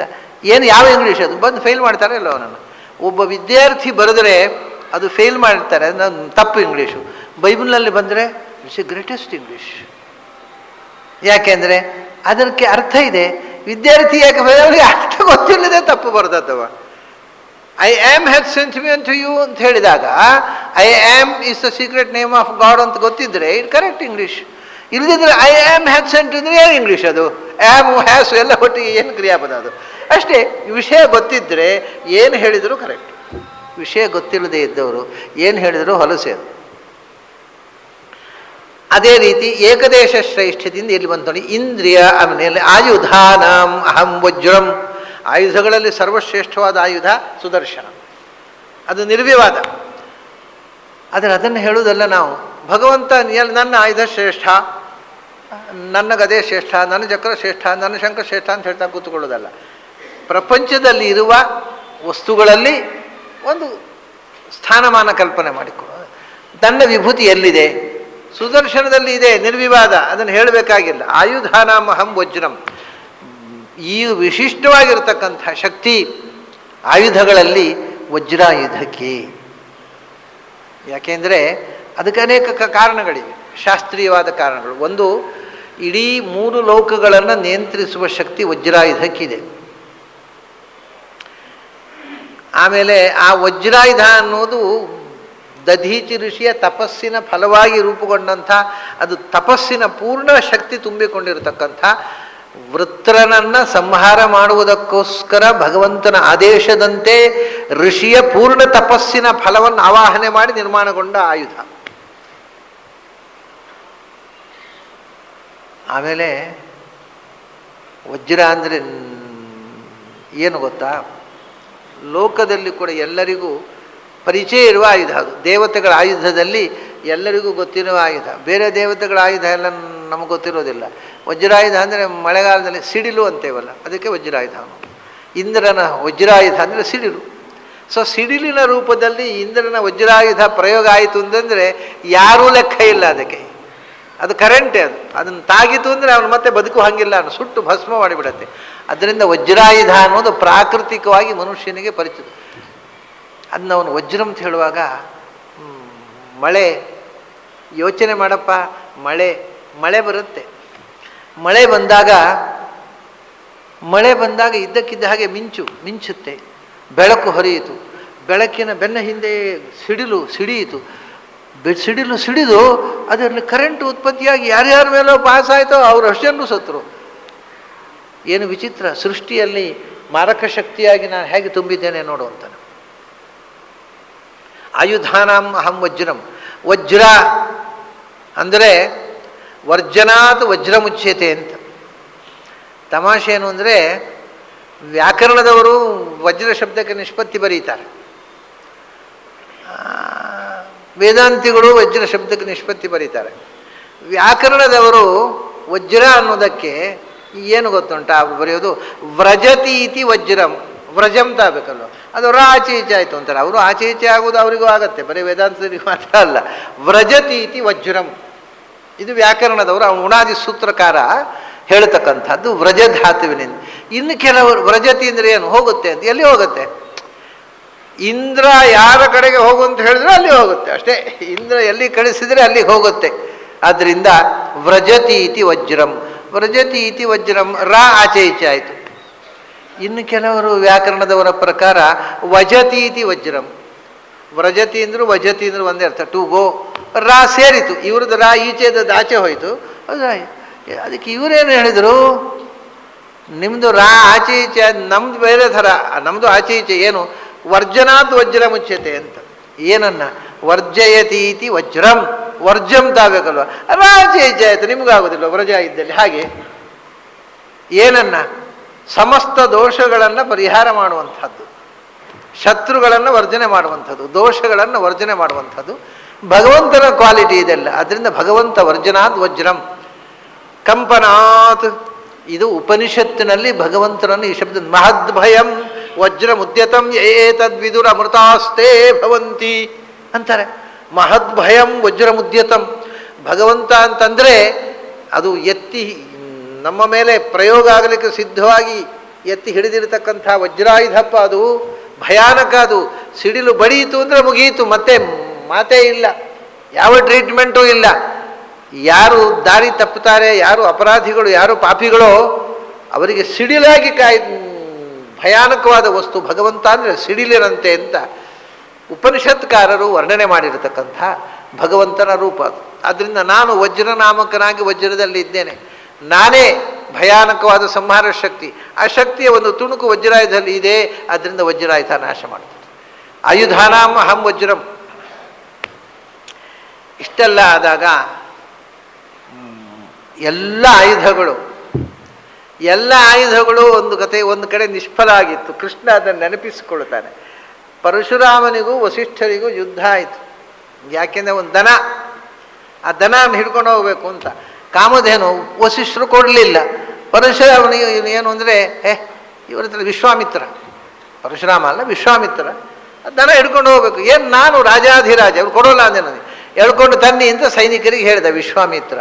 ಸರಿ ವಿಶ್ವಾಮಿತ್ರ ಹೇಳಿದ ಅಂತ ಈ ದನ ಎಳ್ಕೊಂಡು ಹೋಗಿ, ದನ ಬರಲಿಲ್ಲ. ಅದು ಹೋಗಿ ವಸಿಷ್ಠರ ಹತ್ರ ಹೇಳಿತು, ಪ್ರಾರ್ಥನೆ ಮಾಡಿಕೊಂಡಿತು, ನಾನು ನಿಮ್ಮ ಮನೆಯ ಸೊತ್ತು, ನನ್ನನ್ನು ವಿಶ್ವಾಮಿತ್ರನ ಸೈನಿಕರು ಅನ್ಯಾಯವಾಗಿ ಒಯ್ತಾ ಇದ್ದಾರೆ, ನಿನಗೆ ತೋಚಿದಂತೆ ಮಾಡು, ಹೋಗಬೇಕು ಅಂತಿದ್ರೆ ಹೋಗು, ಇಲ್ಲಿ ನಿಲ್ಲಬೇಕು ಅಂದರೆ ನಿಲ್ಲು, ನಿನಗೆ ಬಿಟ್ಟದ್ದು ಅಂದರು ವಸಿಷ್ಠರು. ಓ, ತಕ್ಷಣ ತನ್ನ ಸಮಸ್ತ ರೋಮಕೂಪಗಳಿಂದ ಅಸ್ತ್ರಗಳನ್ನು ಸೃಷ್ಟಿ ಮಾಡಿ ವಿಶ್ವಾಮಿತ್ರನ ಎಲ್ಲ ಅಸ್ತ್ರಗಳನ್ನು ನಾಶಗೊಳಿಸಿತು ಕಾಮಧೇನು ಅಂತ ಒಂದು ಕಥೆ ಬರುತ್ತೆ ಪುರಾಣದಲ್ಲಿ. ಆಗ ವಿಶ್ವಾಮಿತ್ರ ಹೇಳಿದ, ದಿಗ್ಬಲಂ ಕ್ಷತ್ರಿಯ ಬಲಂ ಬ್ರಹ್ಮ ತೇಜೋ ಬಲಂ ಬಲಂ, ನಮ್ಮ ಕ್ಷತ್ರದ ಎಲ್ಲ ಶಕ್ತಿಯು ಈ ಬ್ರಹ್ಮ ತೇಜಸ್ಸಿನ ಮುಂದೆ ವ್ಯರ್ಥವಾಯಿತು. ವಸಿಷ್ಠರ ಮನೆಯ ಹಸುವಿಗೆ ಇರುವ ಶಕ್ತಿ ನನಗಿಲ್ಲದೆ ಹೋಯ್ತಲ್ಲ. ಆದ್ದರಿಂದ ಈ ಕ್ಷತ್ರ ಬಲಕ್ಕೆ ಧಿಕ್ಕಾರ ಇರಲಿ, ಈ ಅಸ್ತ್ರಗಳಿಗೆ ಧಿಕ್ಕಾರ ಇರಲಿ ಅಂತ ತಪಸ್ಸಿಗೆ ಹೊರಟು ಬಿಟ್ಟ. ಕ್ಷಾತ್ರವನ್ನು ಬಿಟ್ಟು ಬ್ರಹ್ಮರ್ಷಿ ಆಗಿಬಿಟ್ಟ ವಿಶ್ವಾಮಿತ್ರ. ಅದಕ್ಕೆ ಕಾರಣವಾದದ್ದು ಕಾಮಧೇನು. ಎಲ್ಲ ಅಸ್ತ್ರಗಳನ್ನು ವ್ಯರ್ಥಗೊಳಿಸಿರತಕ್ಕಂಥ, ಎಲ್ಲ ಅಸ್ತ್ರಗಳನ್ನು ಮೀರಿದ ಮಹಾಸ್ತ್ರವಾಗಿ ನಿಂತದ್ದು. ಅದನ್ನು ಕೃಷ್ಣ ನೆನಪಿಸ್ತಾನೆ. ವಜ್ರ ಮತ್ತು ಇನ್ನೊಂದು ಸಂಗತಿ ಏನು ಅಂದರೆ, ಸಮುದ್ರದಿಂದ, ಕ್ಷೀರ ಸಮುದ್ರದಿಂದ ಬಂದದ್ದು. ಕ್ಷೀರ ಸಮುದ್ರದಿಂದ ಬಂದದ್ದನ್ನು ಐರಾವತ ಹೇಳಿ ಆಯಿತು, ಕುದುರೆ ಹೇಳಿ ಆಯಿತು, ಇನ್ನೊಂದು ಪಾರಜಾತ ಹೇಳಬೇಕಿತ್ತು, ಅದಷ್ಟು ಮಹತ್ವದ್ದಲ್ಲ ಅಶ್ವತ್ಥ ಹೇಳಿ ಆಯಿತು. ಇನ್ನೊಂದು ಕಾಮಧೇನು ಉಂಟಲ್ಲ, ಅದನ್ನು ಬಿಡೋದಾ? ಇಲ್ಲಿಗ ಪ್ರಸಂಗ ಬಂತು, ದಿಗ್ಬಲಂ ಕ್ಷತ್ರಿಯ ಬಲಂ ಬ್ರಹ್ಮ ತೇಜೋ ಬಲಂ. ವಸಿಷ್ಠರ ಕಾಮಧೇನು ನೆನಪಾಯಿತು, ವಿಶ್ವಾಮಿತ್ರನ ಅಸ್ತ್ರ ನೆನಪಾದ ಕೂಡಲೇ ತಕ್ಷಣ ಹೇಳಿದ, ಏನು ನಾಮ ಅಸ್ಮಿ ಕಾಮಧುಕ್ ಅಂತ. ಹಸುಗಳಲ್ಲಿ ನಾನೇ ಕಾಮಧೇನು, ಏನು ಬೇಕಂದರೆ ಅದನ್ನು ಕೊಡುವಂಥದ್ದು. ಹಾಲು ಬೇಕು ಅಂದರೆ ಹಾಲು ಅಲ್ಲ, ನಮ್ಮ ದನಗಳು ಹಾಗೆ, ಹಾಲು ಬೇಕು ಅಂದರೆ ಹಾಲು, ಸಗಣಿ ಬೇಕಂದರೆ ಸಗಣಿ, ಏನು ಬೇಕಾದ್ರೂ ಕೊಡ್ತಾವೆ. ಹಾಗಲ್ಲ, ಅವು ಸಗಣಿ ಕೊಡೋದರಿಂದ ಅಲ್ಲ, ಏನು ಬೇಕೆಂದರೆ ಬಯಸಿದ್ದನ್ನು ಕೊಡುವ ಕಲ್ಪವೃಕ್ಷದಂತೆ ಕಾಮಧೇನು. ಅದಕ್ಕೆ ಹೆಸರು. ಏನು ಬಯಸಿದರೆ ಅದನ್ನು ಕೊಡುವಂಥ ದೇವಲೋಕದ ಸಮುದ್ರದಿಂದ ಮೂಡಿ ಬಂದ ಹಸು, ಅದು ಬಯಸಿದ್ದನ್ನು ಕೊಡುತ್ತೆ. ಏನು ಬಯಸಿದರೆ ಅದು. ಇದನ್ನು ನೀವು ಒಂದು ವಿಷಯ, ಒಂದು ಪುಸ್ತಕ ಪ್ರಿಂಟ್ ಆಗಿದೆ, ಭಾಳ ಹಿಂದೆ ಪ್ರಿಂಟ್ ಆಗಿದೆ, ಇತ್ತೀಚೆಗೆ ಏನಲ್ಲ. ನೀವು ಕೆಲವರು ಅದನ್ನು ಕೇಳಿರ್ಬೋದು, ಕೆಲವರು ನೋಡಿಯೂ ಇರ್ಬೋದು, ಕೆಲವರು ಓದಿಯೂ ಇರ್ಬೋದು. ಆಟೋಬಯೋಗ್ರಫಿ ಆಫ್ ಎ ಯೋಗಿ ಅಂತ ಪರಮಹಂಸ ಯೋಗಾನಂದರು ಬರೆದ ಪುಸ್ತಕ. ಅದರಲ್ಲಿ ನಮ್ಮ ಪುರಾಣಗಳಲ್ಲಿ ಸ್ವರ್ಗದಲ್ಲಿ ಇರತಕ್ಕಂಥವರು ತಮಗೆ ಏನನ್ನಾದರೂ ಬೇಕಾದರೆ ಹೇಗೆ ಪಡೀತಾರೆ. ನಾವಾದರೆ ಅಂಗಡಿ ಹೋಗ್ತೇವೆ, ಮಾರ್ಕೆಟ್, ಅಲ್ಲಿ ಸ್ವರ್ಗದಲ್ಲಿ ಹೇಗೆ ಅಂಗಡಿ ಉಂಟಾ, ಅಲ್ಲಿಯೂ ವ್ಯಾಪಾರಿಗಳು, ಅಲ್ಲಿಯೂ ಸ್ವರ್ಗಕ್ಕೆ ಹೋದವರನ್ನು ಟೊಪ್ಪಿ ಹಾಕುವುದು ಎಲ್ಲ ಕಾರ್ಯಕ್ರಮ ಉಂಟೋ, ಏನು ಕಥೆ? ಸ್ವರ್ಗಕ್ಕೆ ಹೋದವರಿಗೆ ಏನು ವ್ಯವಹಾರ ಅಂದರೆ, ಅದಕ್ಕೆ ಈ ಕಾಳಿದಾಸ ಶಾಕುಂತಳದಲ್ಲಿ ಒಂದು ಹೇಳ್ತಾನೆ. ಅವನು ಅದು ಪುರಾಣ ನೋಡಿ ಅದನ್ನು ಕದ್ದು ಹೇಳೋದು ಏನು ಅಂದರೆ, ಕಾಡಿನಲ್ಲಿ ಋಷಿಗಳು ಅಲ್ಲಿರತಕ್ಕಂಥ ಮರಗಳ ಹತ್ತಿರ ಹೋಗಿ, ಶಕುಂತಳೆ ಗಂಡನ ಮನೆ ಹೋಗ್ತಾ ಇದ್ದಾಳೆ, ಸ್ವಲ್ಪ ಚಿನ್ನ ಬೇಕಿತ್ತು ಅಂದರೆ ಮರಗಳು ಚಿನ್ನ ಕೊಟ್ಬಿಡೋರು. ಹೀಗೆ ಬಯಸಿದ್ದನ್ನು ಆ ಅಲಂಕಾರ ಮಾಡಬೇಕು ಅಂದರೆ ಹೂ ಹಣ್ಣು ಚಿಗುರು ತಳಿರುಗಳು ಎಲ್ಲ ರೆಡಿ. ಹಾಗೆ ಎಲ್ಲ ಗಿಡಬಳ್ಳಿಗಳು ಶಕುಂತಲೆಯ ಅಲಂಕಾರಕ್ಕೆ ಗಂಡನ ಮನೆಗೆ ಹೋಗುವ ಎಲ್ಲ ಸಿದ್ಧತೆಗಳನ್ನು ಮಾಡಿಕೊಟ್ಟವು ಅಂತ ಒಂದು ಮಾತು ಹೇಳ್ತಾರೆ. ಅದು ಕವಿ ಕಲ್ಪನೆ, ಅದು ಯಾವುದೇ ಕಾಡಿನ ಮರಗಳು ಕೊಡೋಲ್ಲ. ಅದು ನಮ್ಮೂರಲ್ಲಿ ಒಂದು ಕಥೆ ಉಂಟು, ಒಂದು ದೇವಸ್ಥಾನ, ಅದು ತುಂಬ ದೇವಸ್ಥಾನ ಕಡೆ ನೋಡಿದರೆ ಈ ತುಂಬ ದೇವಸ್ಥಾನಗಳ ಕಥೆ ಉಂಟು. ಏನು ಅಂದರೆ, ಅದು ಹೀಗೆ ಒಂದು ದೊಡ್ಡ ಕಲ್ಲು ಮುಚ್ಚಿಟ್ಟು ಹಾಗುಂಟು, ಅದು ಲಿಂಗ ಆ ದೇವಸ್ಥಾನದಲ್ಲಿ. ಸರಿ, ಅಲ್ಲಿಗೊಂದು ಕಥೆ, ನೀವು ಹೋದ ಒಳ್ಳೆ ಶುರು ಮಾಡ್ತಾರೆ ಅವರು ಪೂಜೆಯವರು. ಇಲ್ಲಿ ಹಿಂದೆ ಈ ಊರಿನಲ್ಲಿ ಯಾರಾದರೂ ಮದುವೆ ಆಗುವುದಿದ್ದರೆ, ನಾಳೆ ಮದುವೆ ಅಂತೇಳಿದರೆ ಅದು ಹುಡುಗಿ ಅಲಂಕಾರಕ್ಕೆ ಬೇಕಾದಷ್ಟು ಚಿನ್ನ ಕೊಟ್ಬಿಡೋರಂತೆ ದೇವರು, ನಾಳೆ ತಂದು ಕೊಡು ಅಂತ. ಒಬ್ಬ ಹಿಡ್ಕೊಂಡು ಹೋದ ಕೊಡಲೇ ಇಲ್ಲ. ಓ, ಇನ್ನು ದೇವರಿಗೆ ಗೊತ್ತಾಯ್ತು, ಇನ್ನು ಇವರಿಗೆ ಹಾಕಿದರೆ ಇವರು ಟೊಪ್ಪಿ ಹಾಕ್ತಾರೆ ಅಂತ ತಾನೇ ಒಂದು ಟೊಪ್ಪಿ ಹಾಕೊಂಡು ಕೂತ್ಬಿಟ್ಟಂತೆ. ಹಾಗೆ ಆಮೇಲೆ ತಾನೇ ಒಂದು ಕಲ್ಲು ಮುಸುಕು ಹಾಕೊಂಡು ಕೂತ್ಬಿಟ್ಟಿದ್ದಾರೆ ದೇವರು, ಈಗ ಯಾರಿಗೂ ಬಂಗಾರ ಕೊಡೋಲ್ಲ ಅಂತ. ಹೋದವರಿಗೆಲ್ಲ ಕಥೆ ಹೇಳ್ತಾರೆ. ಅವ್ರು ಹೇಳಿದ್ಮೇಲೆ ನಾವು ಕೇಳಬೇಕಾದ್ರೆ ಜಗಳ ಮಾಡಲಿಕ್ಕಾಗತ್ತಾ? ಸರಿ, ಕೇಳಿಕೊಂಡು ಬರೋದು. ಇಂಥದ್ದೇ ಕಥೆಗಳು ಕೊಡೋದು. ನಿಜವಾಗಿ ಯಾವ ದೇವಸ್ಥಾನದ ಯಾವ ದೇವರು ಯಾವ ಕಾಲದಲ್ಲೂ ಯಾರಿಗೂ ಬಂಗಾರ ಕೊಡಲಿಲ್ಲ. ದೇವರಿಗೆ ಅದೇ ಕೆಲಸ ಅಲ್ಲ ಬಂಗಾರ ಬಾಡಿಗೆ ಕೊಡೋದು, ಅದು ದೇವರ ಕೆಲಸ ಅಲ್ಲ. ಇದು ಕೆಲಸ ಇಲ್ಲದವರು ಸೃಷ್ಟಿಸಿದ ಕಥೆ ಅಷ್ಟೇ. ದೇವರಿಗೆ ಬಾಡಿಗೆ ಚಿನ್ನ ಕೊಡೋದು, ಎಷ್ಟು ದಿವಸದಲ್ಲಿ ವಾಪಸ್ ಕೊಡ್ತೀವಿ ಲೆಕ್ಕ, ಅದಕ್ಕೆ ಬಡ್ಡಿ ಎಷ್ಟಾಗತ್ತೆ, ಇದೆಲ್ಲ ದೇವರ ಕೆಲಸ ಅಲ್ಲ. ಆಗ ಮರಗಳು ಕೊಡೋಲ್ಲ, ಯಾವುದೂ ಕೊಡೋಲ್ಲ. ಆದರೆ ನಮ್ಮ ಪುರಾಣಗಳು ಹೇಳ್ತಾವೆ, ದೇವಲೋಕದಲ್ಲಿ ಕಲ್ಪವೃಕ್ಷಗಳಿವೆ, ಕಾಮಧೇನು ಇದೆ. ಆ ವೃಕ್ಷಗಳ ಹತ್ರ ಹೋಗಿ ನಮಗೇನು ಬೇಕು ಅಂತ ಹೇಳಿದ್ರೆ ಕೊಡ್ತಾವೆ. ಸೊ ಅಂಗಡಿ ಹೋಗಿ ತಗೊಳ್ಳೋದಲ್ಲ, ನಾವು ಸಂಕಲ್ಪ ಮಾಡಿ ಯದ್ಯತ್ ಕಾಮಯತೆ ತತ್ತತ್ ಸೃಜತೆ, ಅದನ್ನ ಪುರಾಣದಲ್ಲಿ ಬರೆದಿದ್ದಾರೆ. ಯಾರಿಗೂ ಗೊತ್ತು ಹೌದಲ್ಲೋ ಅಂತ ಸಂಶಯ ಇತ್ತು ಇಂಗ್ಲೀಷ್ ಓದಿದವರಿಗೆಲ್ಲ. ಈ ಸಂಸ್ಕೃತ ಓದ್ದವರೆಲ್ಲ ನಂಬ್ತಿದ್ರು, ಇಂಗ್ಲೀಷ್ ಓದ್ದವ್ರಿಗೆ ಒಂಚೂರು ಸಂಶಯ, ಅದೆಲ್ಲ ನಂಬಲಿಕ್ಕೆ ಬರೋದಿಲ್ಲರಿ ಅಂತ. ತಮಾಷೆ ಏನು ಅಂದರೆ ಕಡೆ ಇಂಗ್ಲೀಷ್ ಓದಿದವರೇ ಬರೆದ್ರು ಅದನ್ನು. ಪರಮಹಂಸ ಯೋಗಾನಂದರು ಇಂಗ್ಲೀಷ್ನಲ್ಲಿ ಆಟೋಬಯೋಗ್ರಫಿ ಆಫ್ ಎ ಯೋಗಿ ಅಂತ ಒಂದು ಪುಸ್ತಕ ಬರೆದರು. ಅದು ತನ್ನದೇ ಆಟೋಬಯೋಗ್ರಫಿ, ಅವರು ತನ್ನದೇ ಕಥೆ ಬರೆದು, ತಾನು ಅನುಭವಿಸಿದ ಘಟನೆಗಳನ್ನು ಬರೆದರು. ಅವರು ಒಂದು ಕಡೆ ಅದರಲ್ಲಿ ಹೇಳ್ತಾರೆ, ಅವರ ಗುರುಗಳು ಯುಕ್ತೇಶ್ವರ ಅಂತ, ಪರಮಹಂಸ ಯೋಗಾನಂದರ ಗುರುಗಳು ಯುಕ್ತೇಶ್ವರ ಅಂತ, ಅವರು ತೀರಿಕೊಂಡ್ರು. ಯುಕ್ತೇಶ್ವರರು ತೀರಿಕೊಂಡು ಎಷ್ಟೋ ಸಮಯದ ನಂತರ ಒಮ್ಮೆ ಇವರಿಗೆ ದರ್ಶನ ಕೊಟ್ರಂತೆ. ಇವರ ವಿಷನ್ನಲ್ಲಿ, ಮೆಡಿಟೇಷನ್ ಧ್ಯಾನದಲ್ಲಿ ಇವರಿಗೆ ದರ್ಶನ ಕೊಟ್ಟರು. ಇವರು ಕೇಳ್ತಾರೆ ಎಲ್ಲ ವಿಷಯ, ಅದನ್ನು ಬರೆದಿದ್ದಾರೆ ಅವರು. ನೀವು ಎಲ್ಲಿಂದ ಬಂದದ್ದು ಗುರುಗಳೇ ಅಂತ. ನಾನು ದೇವಲೋಕದಿಂದ ಬಂದದ್ದು ಅಂತಾರೆ ಅವರು ಯುಕ್ತೇಶ್ವರರು. ನಾನು ದೇವಲೋಕದಿಂದ ಬಂದೆ, ನಿನಗೆ ಕೆಲವು ನಿರ್ದೇಶನಗಳನ್ನು ಕೊಡುವುದಕ್ಕೋಸ್ಕರ ಬಂದೆ. ದೇವಲೋಕ ಹೇಗಿದೆ, ಅಲ್ಲಿರತಕ್ಕಂಥ ಜೀವಗಳು ಹೇಗಿರ್ತವೆ ಎಲ್ಲ ಡಿಸ್ಕ್ರಿಪ್ಷನ್ ಕೊಡ್ತಾರೆ ಅವರು. ಕೊನೆಗೆ ಇದನ್ನೇ ಹೇಳ್ತಾರೆ, ಏನು ಅಂದರೆ ನಮಗೆ ಅಲ್ಲಿ ಏನಾದರೂ ಬೇಕು ಅಂತಂದರೆ ಪಡೆಯುವುದಕ್ಕೋಸ್ಕರ ಇಚ್ಛಾ ಸೃಷ್ಟಿ. ನಾವು ಎಲ್ಲಿ ಹೋಗಿ ಅಲ್ಲಿ ಅದನ್ನಲ್ಲಿ ಒಂದು ಮರ, ಒಂದು ಗಾರ್ಡನ್ ಇರುತ್ತೆ, ಉದ್ಯಾನದಲ್ಲಿ ಹೋಗಿ ಯಾವುದೋ ಒಂದು ಮರದ ಒಂದು ಟೊಂಗೆ ಹತ್ತಿರ ನಾವು ಏನೋ ಬೇಕು ಅಂತ ಕೇಳಿದರೆ ಅದು ಬರ್ತದೆ. ಹಾಗಾಗಿ ನಾವು ಎಲ್ಲಿ ಏನು ಬೇಕಾದರೂ ಪಡೀಬಹುದು, ಅಲ್ಲಿ ಒಂಥರದ ಸಂಕಲ್ಪ ಸೃಷ್ಟಿ. ಅದೇನು ಅಲ್ಲಿ ಬದುಕಿನಲ್ಲಿ ನಮಗೆ ಬೇಕಾದ್ದನ್ನು ಪಡೆಯುವುದೊಂದು ದೊಡ್ಡ ಸಂಗತಿಯೇ ಅಲ್ಲ ಸ್ವರ್ಗದಲ್ಲಿ ಅಂತ. ಹಾಗಾದರೆ ಇಂಗ್ಲೀಷ್ನಲ್ಲಿ ಹೇಳಿರೋದ್ರಿಂದ ಸತ್ಯ ಇರ್ಬೋದು, ಬರೀ ಸಂಸ್ಕೃತದಲ್ಲಿ ಹೇಳಿದರೆ ನಂಬೋದು ಕಷ್ಟ ಅಂತ ಕೆಲವರಿಗೆ ನಂಬಿಕೆ ಬರಲಿಕ್ಕೆ ಶುರುವಾಯಿತು. ಆಮೇಲೆ ಹೀಗೆ ಅವರು ಬಹಳ ಚೆನ್ನಾಗಿ ಬರೀತಾರೆ ಅದನ್ನು. ಮತ್ತು ಇಂಥದ್ದು ಅನೇಕ ವಿಷಯಗಳನ್ನು ಬರೆದಿದ್ದಾರೆ ಅವರು. 1960s ಅಮೇರಿಕಾದಲ್ಲಿ ತೀರ್ಕೊಂಡ್ರು ಅಂತ ನನ್ನ ನೆನಪು. ಅಲ್ಲಿ ತನಕ ಇದ್ದರು ಅವರು. ಅಮೇರಿಕಾದಲ್ಲಿ ತೀರ್ಕೊಂಡದ್ದು 1960s ಏನೋ, ಈಗ 40 ವರ್ಷದ ಕಡೆಗೆ. ಅಲ್ಲಿ ತನಕ ತುಂಬ ಜನಪ್ರಿಯರಾಗಿ ಅಮೇರಿಕಾದಲ್ಲಿ ಅವರು ದೊಡ್ಡ ಆಶ್ರಮ ಇದೆ, ಭಾರೀ ದೊಡ್ಡ ಆಶ್ರಮ ಇದೆ. ಏನು ಪುಣ್ಯ ಮಾಡಿದ್ದಾರೋ ಅಲ್ಲಿ ಜನ, ಅವರಿಗೊಂದು ಆಶ್ರಮ ಕೊಟ್ಟಿದ್ದಾರೆ ಸಮುದ್ರ ತೀರದಲ್ಲಿ. ಭಾರೀ ಆಶ್ರಮ, ಎಕರೆಗಟ್ಟಲೆ, ಪ್ರಾಯ ಒಂದು 50-100 ಎಕರೆ ಮೇಲೆ ಇರ್ಬೋದು.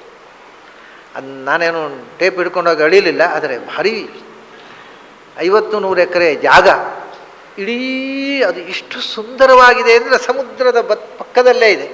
ಒಂದು ಸೈಡ್ನಲ್ಲಿ ಅದು ಬಾರ್ಡರ್ ಸಮುದ್ರ, ಅದರ ಒಳಗೆ ಬಗೆ ಬಗೆಯ ಉದ್ಯಾನಗಳು, ಬಗೆ ಬಗೆಯ ವೃಕ್ಷಗಳು, ಆಶ್ರಮಗಳು. ಅದು ಅಷ್ಟನ್ನು ಯಾರೋ ಒಬ್ಬ ಅಮೇರಿಕನ್ ಇವರಿಗೆ ದಾನ ಕೊಟ್ಟುಬಿಟ್ಟಿದೆ. ಅಲ್ಲಿ ಇವತ್ತಿಗೂ ಅವರು ಇಲ್ಲದೇ ಇದ್ದರೂ ಆ ಸಂಸ್ಥೆ ನಡೀತಾ ಇದೆ. ಯಾರೋ ಎಲ್ಲ ಅವರು ಶಿಷ್ಯರಿದ್ದಾರೆ, ಏನೇನೋ ತಪ್ಪು ಪ್ರವಚನಗಳು ಎಲ್ಲ ಆಗ್ತಾ ಇರ್ತದೆ ಅಲ್ಲಿ. ಅದನ್ನು ಕೇಳಿ ಕೆನ್ನೆ ತಟ್ಟಿಕೊಂಡು ಎಲ್ಲ ಬರ್ತಾರೆ ಹೋಗಿ. ಅಂತೂ ಒಂದು ರೀತಿಯಿಂದ ಪುಸ್ತಕ, ಕೆಲವು ಕೆಟ್ಟ ಪುಸ್ತಕಗಳನ್ನು ಪ್ರಿಂಟ್ ಮಾಡ್ತಾ ಇದ್ದಾರೆ. ಅದು ಅಧ್ಯಾತ್ಮ ಅಂತ ತಗೋತಾರೆ, ಓದ್ತಾರೆ. ಅಲ್ಲಿ ಅವರು ಈ ಉಪನ್ಯಾಸ ಮಾಡ್ತಾರೆ, ಅದನ್ನು ಇವು ಕೇಳಲಿಕ್ಕೆ ಹೋಗ್ತಾರೆ ಜನ. ನಡೀತಾ ಇದೆ ಒಟ್ಟಿನಲ್ಲಿ. ಆ ಸಂಸ್ಥೆ, ಆ ಇರೋ ಜಾಗ ಉಂಟಲ್ಲ, ನಿಜವಾಗಿ ಆನಂದ. ಆ ಒಂದು 100 ಎಕರೆ ಜಾಗ ಸಮುದ್ರ ತೀರದಲ್ಲಿ ಅದು ಸಿಕ್ಕಿದ್ದೇ ವಿಸ್ಮಯ. ಅಂಥ ಜಾಗ ಅವರಿಗೆ ಸಿಕ್ಕಿದೆ, ಆಶ್ರಮ. ಅವರು ಸ್ವತಃ ದೊಡ್ಡ ಸಾಧಕರಿದ್ರು.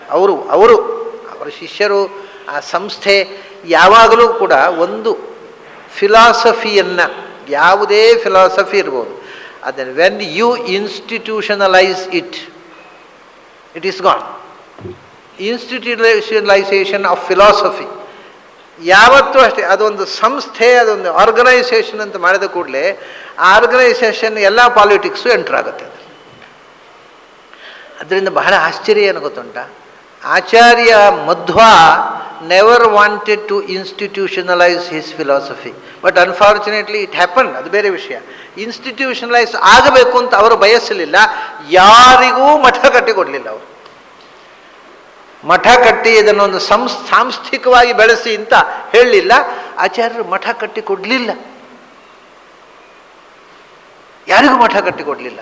ಮತ್ತೆ ಅವರು ಸ್ಕಂಧೇತು ಜೋಳಿಕಾಂ ನಹ್ಯ ಅಂತ ಅವರು ಕೊಟ್ಟದ್ದು ಜೋಳಿಗೆ ಮತ್ತು ಕೌಪಿನ. ಈ ಜೋಳಿಗೆ ಹಿಡ್ಕೊಂಡು ಹೋಗಿ ತ್ರಿಪಂಚ ಸಪ್ತ ಸದ್ಮಾನಿ ಗಚ್ಚೇತ್, ದಿನಕ್ಕೆ 3, 5 ಅಥವಾ ಮ್ಯಾಕ್ಸಿಮಮ್ 7 ಮನೆಯಲ್ಲಿ ಭಿಕ್ಷೆ ಬೇಡಿ. ಎಷ್ಟು ಬಂತೋ ಅಷ್ಟನ್ನು ನೀವು ನಿಮ್ಮ ಶಿಷ್ಯರು ತಿಂದು ಬದುಕಿ, ಅದಕ್ಕಿಂತ ಹೆಚ್ಚು ಪ್ರಾಪರ್ಟಿ ಅಕ್ಯುಮುಲೇಟ್ ಮಾಡಬೇಡಿ. ಸ್ವೀಯ ವಿತ್ತೇನತು 1 ಪೈ ಕೂಡ ನಿಮ್ಮ ಸ್ವಂತ ಪೊಸೆಷನ್ನಲ್ಲಿ ಇರಬಾರ್ದು, ಹಾಗೆ ಬದುಕಿ ಅಂತ ಹೇಳಿದರು. ಅದನ್ನು ನಾವು ಮಠ ಕಟ್ಟಿದೆವು, ಬೇಕಾದಷ್ಟು ಆಸ್ತಿ ಪಾಸ್ತಿ ಮಾಡಿದೆವು. ಆಚಾರ್ಯ ಹೇಳುವುದು ಇಷ್ಟ ಆಗಲಿಲ್ಲ ನಮಗೆ, ನಾವು ಬೇರೆ ರೀತಿಯಿಂದ ಮಾಡಿಕೊಂಡು ಬಿಟ್ಟೆವು. ಮತ್ತು ಅದು ಬೇರೆ ವಿಷಯ. ಆಚಾರ್ಯ ನೆವರ್ ವಾಂಟೆಡ್. ಮಧ್ವಾಚಾರ್ಯರು ಅವರಿಗೆ ಮಠ ಕಟ್ಟುವುದು ಇಷ್ಟ ಇರಲಿಲ್ಲ, ಮತ್ತು ಮಠದಲ್ಲಿ ಪ್ರಾಪರ್ಟಿ ಅಕ್ಯುಮುಲೇಟ್ ಆಗೋದು ಇರುತ್ತೆ. ಯಾಕೆಂದರೆ 2 ವಿಧದ ಪ್ರಾಪರ್ಟಿ ಅದು, ಒಂದು ಸ್ಪಿರಿಚುವಲ್ ಪ್ರಾಪರ್ಟಿ, ಒಂದು ಮಟೀರಿಯಲ್ ಪ್ರಾಪರ್ಟಿ. ಎಲ್ಲಿ ಮಟೀರಿಯಲ್ ಪ್ರಾಪರ್ಟಿ ಜಾಸ್ತಿ ಆಯಿತೋ ಅಲ್ಲಿ ಸ್ಪಿರಿಚುವಲ್ ಪ್ರಾಪರ್ಟಿ ಕಮ್ಮಿ ಆಗುತ್ತೆ. ಕೆಲವು ಮಠಗಳದ್ದು ಸಂಪತ್ತು ಏನು ಗೊತ್ತುಂಟ, ನಮ್ಮ ಹತ್ರ ಎಷ್ಟು ಬೆಳ್ಳಿ ತಂಬಿಗೆ ಉಂಟು ಗೊತ್ತುಂಟ, ನಮ್ಮ ಹತ್ರ ಎಷ್ಟು ಬಂಗಾರದ ಗೊಡಪಾರ ಉಂಟು ಗೊತ್ತುಂಟ, ಒಳಗೇನಿಲ್ಲ. ಅಂದರೆ ಇದೇ ಇರೋದು, ಒಳಗೇನಿಲ್ಲ, ಸ್ಪಿರಿಚುವಲ್ ಏನಿಲ್ಲ. ಇದು ಎಷ್ಟು ಬಂಗಾರ ಬೆಳ್ಳಿ ಜಾಸ್ತಿ ಆಯಿತೋ ಅಷ್ಟು ಮಠ ಶೂನ್ಯ ಆಗ್ತದೆ, ಮಠದ ಸ್ಪಿರಿಚುವಲಿಸಮ್ ಶೂನ್ಯ ಆಗುತ್ತೆ. ಅದು ಆಚಾರ್ಯರಿಗೆ ಚೆನ್ನಾಗಿ ಗೊತ್ತಿತ್ತು. ಅದು ಯಾವತ್ತೂ ಕೂಡ ಇನ್ಸ್ಟಿಟ್ಯೂಷನಲೈಸ್ ಮಾಡಬೇಡಿ. ಸ್ವೀಯ ವಿತ್ತೇನತು ವಿನಾ ಸದಾ ಅಂತ ಅವರ ಮಾತು. ಒಂದೇ ಒಂದು ದಮಡಿ ನಿನ್ನ ಪೊಸೆಷನ್ನಲ್ಲಿ ಇಟ್ಟುಕೊಂಡು ಇನ್ಸ್ಟಿಟ್ಯೂಷನ್ ಕಟ್ಟಬೇಡ. ಮತ್ತು ಸ್ಕಂಧೇದು ಜೋಳಿಕಾಂ, ಹೆಗಲಲ್ಲಿ ಜೋಳಿಗೆ ಹಾಕೋ, ಭಿಕ್ಷೆ ಬೇಡು. ಬಂದ ಭಿಕ್ಷೆಯಲ್ಲಿ ಊಟ ಮಾಡು, ಜನಕ್ಕೆ ಜ್ಞಾನ ಭಿಕ್ಷೆ ಕೊಡು ಅಷ್ಟೇ. ಜನರಿಂದ ಅನ್ನದ ಭಿಕ್ಷೆ ತಗೋ, ಜನರಿಗೆ ಜ್ಞಾನ ಭಿಕ್ಷೆ ಕೊಡು. ಸಂಸ್ಥೆ ಕಟ್ಟಬೇಡ. ಯಾರೀ ಭಿಕ್ಷೆ ಬೇಡಿಕೊಂಡು ಪೀಠಾಧಿಪತಿಗಳಾಗಿ ಯಾರು ಇರ್ತಾರೆ?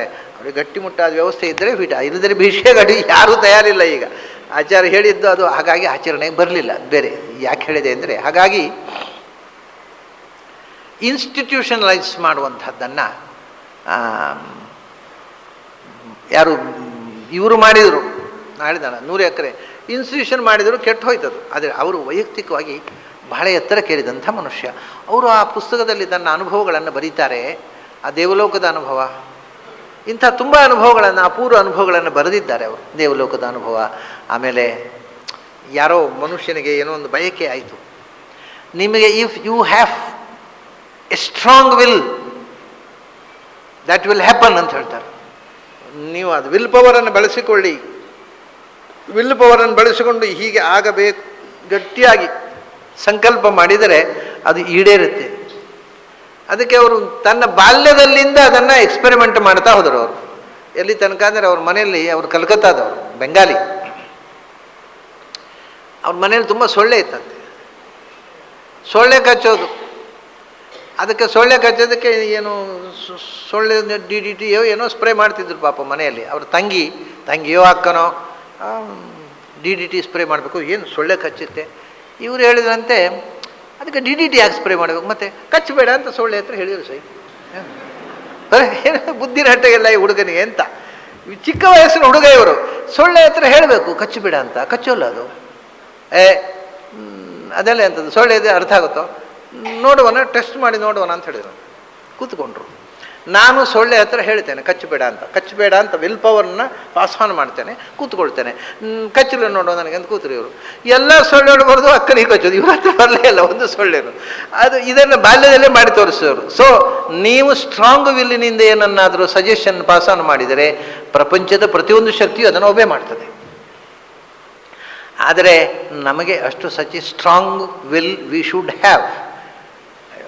ಸೊಳ್ಳೆ ಅವರ ಅಕ್ಕ ಹಾಗೆ ನಮಗೆ ಹೌದು ರೀ ಕಚ್ಚಬೇಡ ಅಂತ ಹೇಳಿದ್ರೆ ಸೊಳ್ಳೆ ಗೊತ್ತಾಗುತ್ತೆ ಸುಮ್ಮನೆ ಅಂತ ನಮಗೆ ಸಂಶಯ ಬಂದರೆ ಮೊದಲು ನಮಗೆ ಕಚ್ಚೋದು.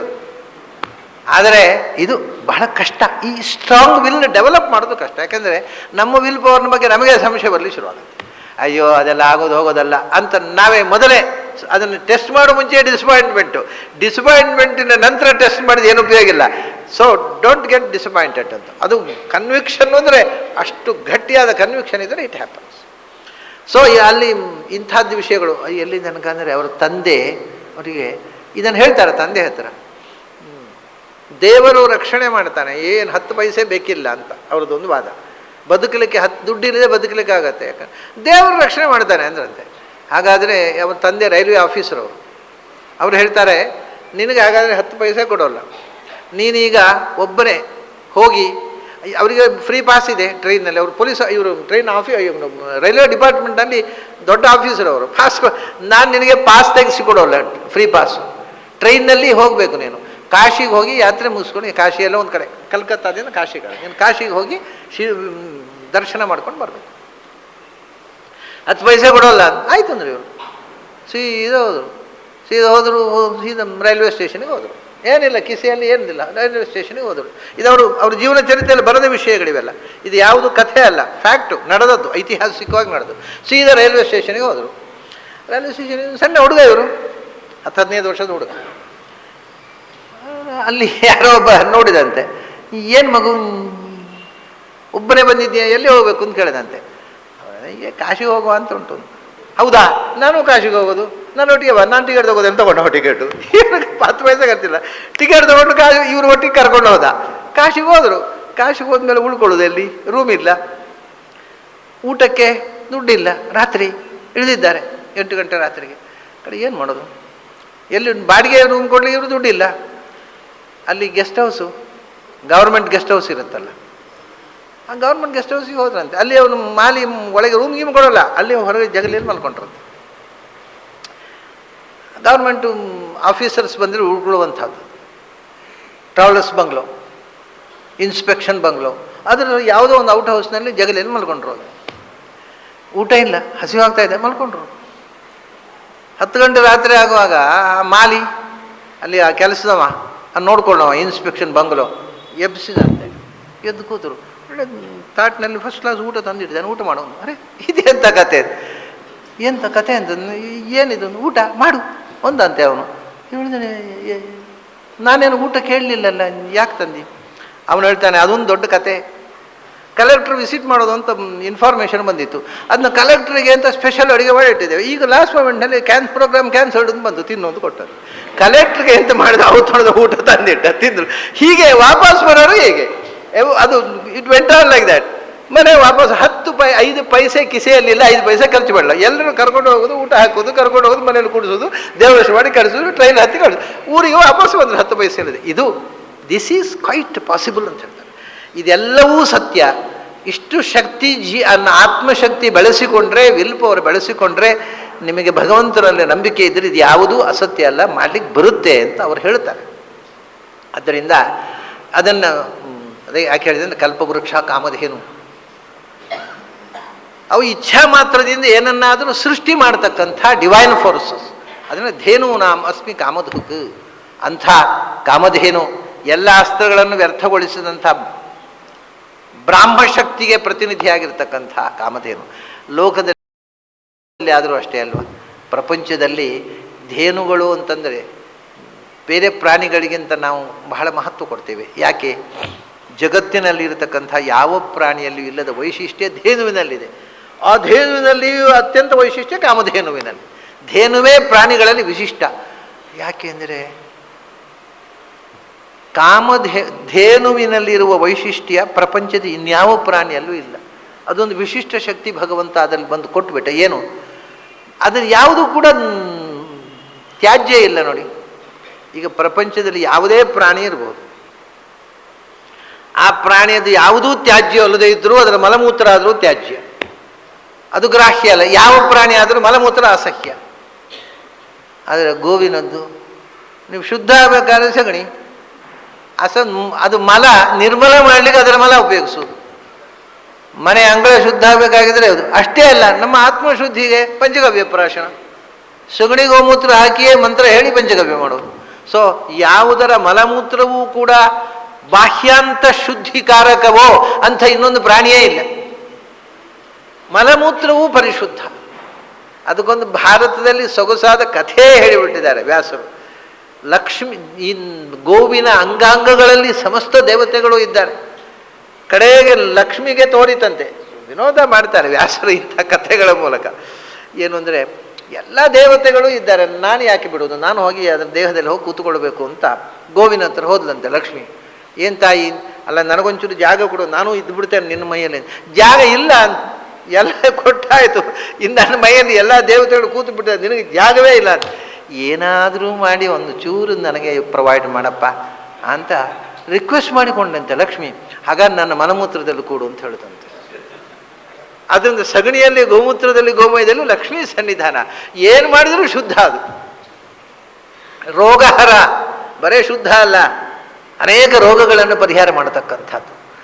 ಬಹಳ ಮುಖ್ಯವಾಗಿ ನಾನು ಅನೇಕ ಬಾರಿ ಹೇಳಿದ್ದೆ, ಸ್ಕಿನ್ ಡಿಸೀಸು, ಈ ಎಕ್ಸಿಮಾ ಇತ್ಯಾದಿಗಳು ಇರ್ತಾವಲ್ಲ, ಕೈ ಎಲ್ಲ ತುರಿಕಜ್ಜಿ ಮೈಯಲ್ಲಿ, ಅದು ಈ ಕ್ಷೌರ ಮಾಡಿಸ್ಕೊಂಡು ಅದು ಅವ್ರದ್ದು ಬಾಳ್ನಲ್ಲಿ ಯಾರ್ಯಾರಿಗೋ ಕ್ಷೌರ ಮಾಡಿ ಇವ್ರಿಗೂ ಮಾಡಿಬಿಡ್ತಾರೆ. ಅವ್ರು ತುರ್ಗಜ್ಜಿ ಶುರುವಾಗಲಿದ್ರೆ ತುರಿಕೆ ಶುರುವಾಗ್ಬಿಟ್ರೆ ಅದು ಹೋಗೋದೇ ಇಲ್ಲ. ಅದಕ್ಕೆ ಏನು ಮೆಡಿಸಿನ್ ಇಲ್ಲ. ಕಡೆಗೆ ಡಾಕ್ಟ್ರ್ ಹತ್ರ ಹೋದರೆ ಅದಕ್ಕೆ ಸೋಪ್ ಹಾಕಬೇಡಿ ಅಷ್ಟೇ, ಅವನು ಇನ್ನೇನು ಅವ್ರು ಮದ್ದಿಲ್ಲ, ಸೋಪ್ ಹಾಕಬೇಡಿ ಅಂತಾರೆ. ಸೋಪ್ ಹಾಕಿದ್ರೆ ಏನು ಗುಣ ಆಗೋದ್ರಿಂದ ಜೋರಾಗ್ತಾನೆ ಇರುತ್ತೆ ಅದು. ಅದಕ್ಕೆ ಇರುವ ಏಕಮಾತ್ರ ಮೆಡಿಸಿನ್ ಅಂದರೆ, ಏಕಮಾತ್ರ ಅಲ್ಲ, 2 ಮೆಡಿಸಿನ್ ಇದೆ ನೋಡಿ. ಮೈಯಲ್ಲಿ ಹೇಳ್ತಕ್ಕಂಥ ತುರಿಕಜ್ಜಿ ಇದೆಯಲ್ಲ, ಅದು ತುರಿಸ್ತಾ ಇರೋದು, ತುರಿಸೋಷ್ಟು ಜಾಸ್ತಿ ಆಗ್ತಾ ಹೋಗು, ಗುಣ ಆಗೋದೇ ಇಲ್ಲ ಅದು ಒಮ್ಮೆ ಬಂದರೆ. ಸಾಮಾನ್ಯ ತುಂಬ ಜನ ಎಕ್ಸಿಮಾ ಅದಂದರೆ ಅದೊಂದು ಭಯಾನಕ, ಹೆದರಿ ಬಿಡ್ತಾರೆ ಜನ ಅದಕ್ಕೆ. ಯಾಕಂದರೆ ಮೆಡಿಸಿನ್ ಇಲ್ಲ. ಮೆಡಿಸಿನ್ ಇದೆ, ಬಹಳ ಸುಲಭದ ಮೆಡಿಸಿನ್ ಇದೆ, ಡೆಫಿನೆಟ್ ಕ್ಯೂರ್. 2 ಮೆಡಿಸಿನ್, ಒಂದು ಮೃತ್ತಿಕೆ, ಮತ್ತೊಂದು ಗೋಮಯ. ಇದು 2 ಹಾಕಿದರೆ ಎಕ್ಸಿಮಾ ಇದ್ದಲ್ಲಿ ಮೃತ್ತಿಗೆ ಹಚ್ಚಿ, ಗೋಮಯ ಹಚ್ಚಿ 3 ದಿವಸದಲ್ಲಿ ಗರಟೆ ಹೋಗುತ್ತೆ. ಆದರೆ ಅಯ್ಯೋ ಗಲೀಜು, ಹಾಕೋಲ್ಲ ಯಾರು, ಸೋಪ್ ಹಾಕೇ ತೆಗಿತಾರೆ, ಮತ್ತು ಅಷ್ಟು ಜಾಸ್ತಿ ಆಗುತ್ತೆ ಅಷ್ಟೇ. ಅದು ಕಾಸ್ಟ್ಲಿಯೆಸ್ಟ್ ಸೋಪು, ಅದು ಏನು ಉಪಯೋಗ ಇಲ್ಲದೆ. ಸುಣ್ಣ, ಮೈಗೆ ಸುಣ್ಣ ಹಾಕಿ ಸ್ಕಿನ್ ಸುಡುವಂಥದ್ದಕ್ಕೆ ಸುಣ್ಣ ಕೊಟ್ಟು ಅದನ್ನು ನಮ್ಮಿಂದ ಅದಕ್ಕೆ 1-2 ಪಟ್ಟು ದುಡ್ಡು ತಗೊಂಡು ಸುಣ್ಣ ಕೊಡೋದು ಹಚ್ಚಲಿಕ್ಕೆ, ಅವರು ಅದನ್ನು ಹಚ್ಚಿಕೊಳ್ಳೋದು. ಯಾಕಂದರೆ ಪರಿಮಳದ ಸುಣ್ಣ ಅಷ್ಟೇ ರೋಗ. ಆದರೆ ನೀವು ಮಣ್ಣು ಹಚ್ಚಿ, ಗೋಮಯ ಹಚ್ಚಿ, ಅದನ್ನ ಹಿಂದಿನವರು ಪ್ರತಿನಿತ್ಯ ಮೃತ್ತಿಕಾ ಸ್ನಾನ, ಗೋಮಯ ಸ್ನಾನ ಮಾಡ್ತಿದ್ರು. ಕ್ಷೌರ ಮಾಡಿಸಿಕೊಂಡ್ರೆ ಅಂತೂ ಕಂಪಲ್ಸರಿಯಾಗಿ ಮೃತ್ತಿಕಾ ಸ್ನಾನ, ಯಾಕೆಂದರೆ ಯಾವುದೇ ಚರ್ಮ ರೋಗ ಬರಬಾರದು. ಇಷ್ಟು ಆರೋಗ್ಯ ಶಾಸ್ತ್ರವನ್ನು ಹಿಂದಿನವರು ಎಚ್ಚರದಿಂದ ಪಾಲಿಸ್ತಾ ಇದ್ದರು. ಈಗ ಎಲ್ಲ ಅದು ಸಸಾರ, ಯಾಕಂದರೆ ಪರಿಮಳ ಇಲ್ಲ. ಸೋಪನ್ನು ಘಮಘಮಿಸುವ ಸುಣ್ಣ ಹಚ್ಚಿ ಸ್ನಾನ ಮಾಡಬೇಕು. ಅದರಿಂದ ಸುಟ್ಟು ಹೋಗುತ್ತೆ, ಅದು ಗೊತ್ತಾಗಲ್ಲ ನಮಗೆ. ಸುಟ್ಟು ಒಂದು ದಿವಸ ಕೊನೆಗೆ ಸುಡೋದೇ ಅಲ್ವ ಸ್ವಾಮಿ, ಹೋಗ್ಲತ್ಲಾಗಿ. ಒಂದು ದಿವಸ ಮಕ್ಕಳು ಸುಡ್ತಾರೆ, ಈಗ ನಾವೇ ಸುಟ್ಕೊಳ್ಳೋದು ಅಷ್ಟೇ. ಈ ಥರ ಆಗಿದೆ, ಯಾವ ಎಚ್ಚರವೂ ಇಲ್ಲ. ಸೋಪ್ ಹಾಕುವುದು ಅಂದರೆ ಒಂದು ಅಸಹ್ಯ ಕ್ರಿಯೆ ಅದು. ಅದರ ಕಂಪು ನಮ್ಮನ್ನು ಎಕ್ಸ್ಪ್ಲೈರ್ ಮಾಡಲಿಕ್ಕೋಸ್ಕರ ಸೆಂಟೆಡ್ ಸುಣ್ಣ, ಅದು ಏನೂ ಇಲ್ಲ ಅದರಲ್ಲಿ. ಮಹಾ ದರಿದ್ರ ವಸ್ತು ಅದು. ಇಡೀ ಮನುಷ್ಯನ ಚರ್ಮವನ್ನು ಸುಡ್ತಾ ಇರುತ್ತೆ ಪ್ರತಿ ದಿವಸ. ಅದು ಏನು ಆನಂದವಾಗಿ ಹಚ್ಕೋತಾನೆ, ಏನು ಕಥೆ. ಮತ್ತು ಇನ್ನೊಂದು ವಿಷಯ ಏನು ಗೊತ್ತುಂಟ, ನೀವು ಎಷ್ಟೇ ಸೋಪ್ ಹಾಕಿ ಸ್ನಾನ ಮಾಡಿದವನ ಬೆವರು ವಾಸನೆಯೇ, ಅದೇನು ಸೋಪಿನ ಪರಿಮಳ ಬರೋಲ್ಲ, ಬೆವರು ಅದು ವಾಸನೆಯೇ. ಆದರೆ ನೀವು ಮೃತ್ತಿಕೆ ಹಾಕಿ ಮೈ ತುಡೀರಿ, ಯಾವ ಕಾಲಕ್ಕೂ ಮೈ ಬೆವರಿದರೆ ವಾಸನೆ ಬರೋಲ್ಲ, ಯಾವ ಕಾಲಕ್ಕೂ ಬರೋಲ್ಲ. ಇದು ಚಾಲೆಂಜ್. ಬೇಕಾದ್ರೆ ನೀವು ಇದನ್ನು ಟೆಸ್ಟ್ ಮಾಡಿ ನೋಡಿ, ಫೇಲ್ಯೂರ್ ಆದರೆ ನನ್ನ ಮೇಲೆ ಆ್ಯಕ್ಷನ್ ತೊಗೊಳ್ಬೋದು. ನೀವು ಮೃತ್ತಿಕಾ ಸ್ನಾನ ಮಾಡಿದರೆ ಬೆವರು ವಾಸನೆ ಬರೋಲ್ಲ. ಇದ್ದಿದ್ರೆ ಏನು ಕಷ್ಟ ಗೊತ್ತುಂಟಾ.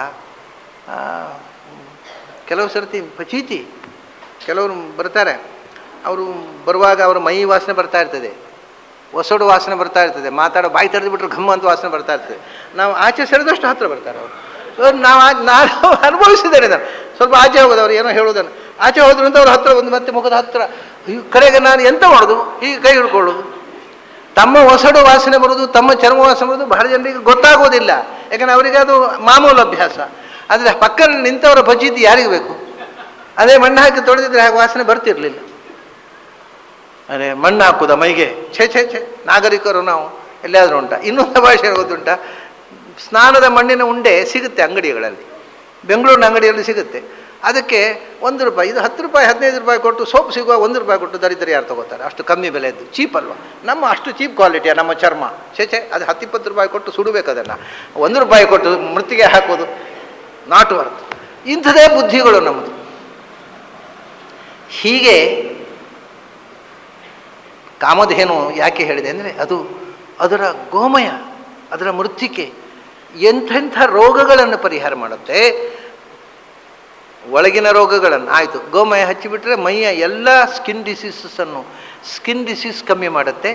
ಮತ್ತು ಸ್ಕಿನ್ನಿನ ಆ ಮಣ್ಣು ಮತ್ತು ಗೋಮಯದಲ್ಲಿ ವಿಶೇಷಣ ಗೊತ್ತುಂಟ, ಸ್ಕಿನ್ನಿನ ಆ ಒಂದು ಮೇಲೆ ಆ ಚರ್ಮದ ಕಾಂಪ್ಲೆಕ್ಸ್, ಸ್ಕಿನ್ ಕಾಂಪ್ಲೆಕ್ಸ್ ಅಂತೀವಿ ನಾವು. ಒಂಥರ ಹೊಳಪು, ಸುಕ್ಕು ಗಟ್ಟಿದ ಹಾಗೆ, ನೆರಿಗೆ ಗಟ್ಟಿದ ಹಾಗೆ ಇರುವುದಿಲ್ಲ. ಚರ್ಮ ಯಾವಾಗಲೂ ಕೂಡ ಹೊಳಪು, ಸ್ಮೂತ್ ಆಗಿರುತ್ತೆ. ಆ ಸ್ಮೂತ್ನೆಸ್ಸು ಉಳಿತದೆ. ಅದು ಗೋಮಯದಿಂದ ಮತ್ತು ಮೃತ್ತಿಕೆಯಿಂದ. ಗೋಮಯ ಹಾಕಿದಾಗ ಅಫ್ಕೋರ್ಸ್ ಗೊತ್ತಿದೆ, ಒಂದು ಥರದ ವಾಸನೆ ಬರ್ತದೆ. ಅದು ಗೋಮಯದ ವಾಸನೆ. ಮೈಗೆ ಬರೇ ಗೋಮಯ ಹಚ್ಚಿ ಸ್ನಾನ ಮಾಡಲಿಕ್ಕೆ ಆಗೋದಿಲ್ಲ, ಅದಕ್ಕೆ ಮೃತ್ತಿಕಾಸನ ಮಾಡ್ತಿದ್ರು. ಮತ್ತೆ ಗೋಮಯ ಹಚ್ಚಿದಾಗ ಒಂದು ಸ್ವಲ್ಪ ಗೋಮಯದ ವಾಸನೆ ಮೈಯಲ್ಲಿ ಉಳಿಯುತ್ತೆ. ಅದಕ್ಕೆ ಮೃತ್ತಿಕೆ ಹಾಕಿ ತೊಳೆದು ಬಿಟ್ರೆ ಹೇಳಿದ್ನಲ್ಲ, ಮೈಯ ವಾಸನೆ ಎಷ್ಟು ಹೋಗುತ್ತೆ ಅಂದರೆ ಬೆವರು ಕೂಡ ವಾಸನೆ ಬರೋಲ್ಲ, ಅಷ್ಟು ಪ್ಯೂರಿಫೈಯರ್ ಮೃತ್ತಿಕೆ. ಅದು ಯಾವ ಮೃತ್ತಿಕೆ?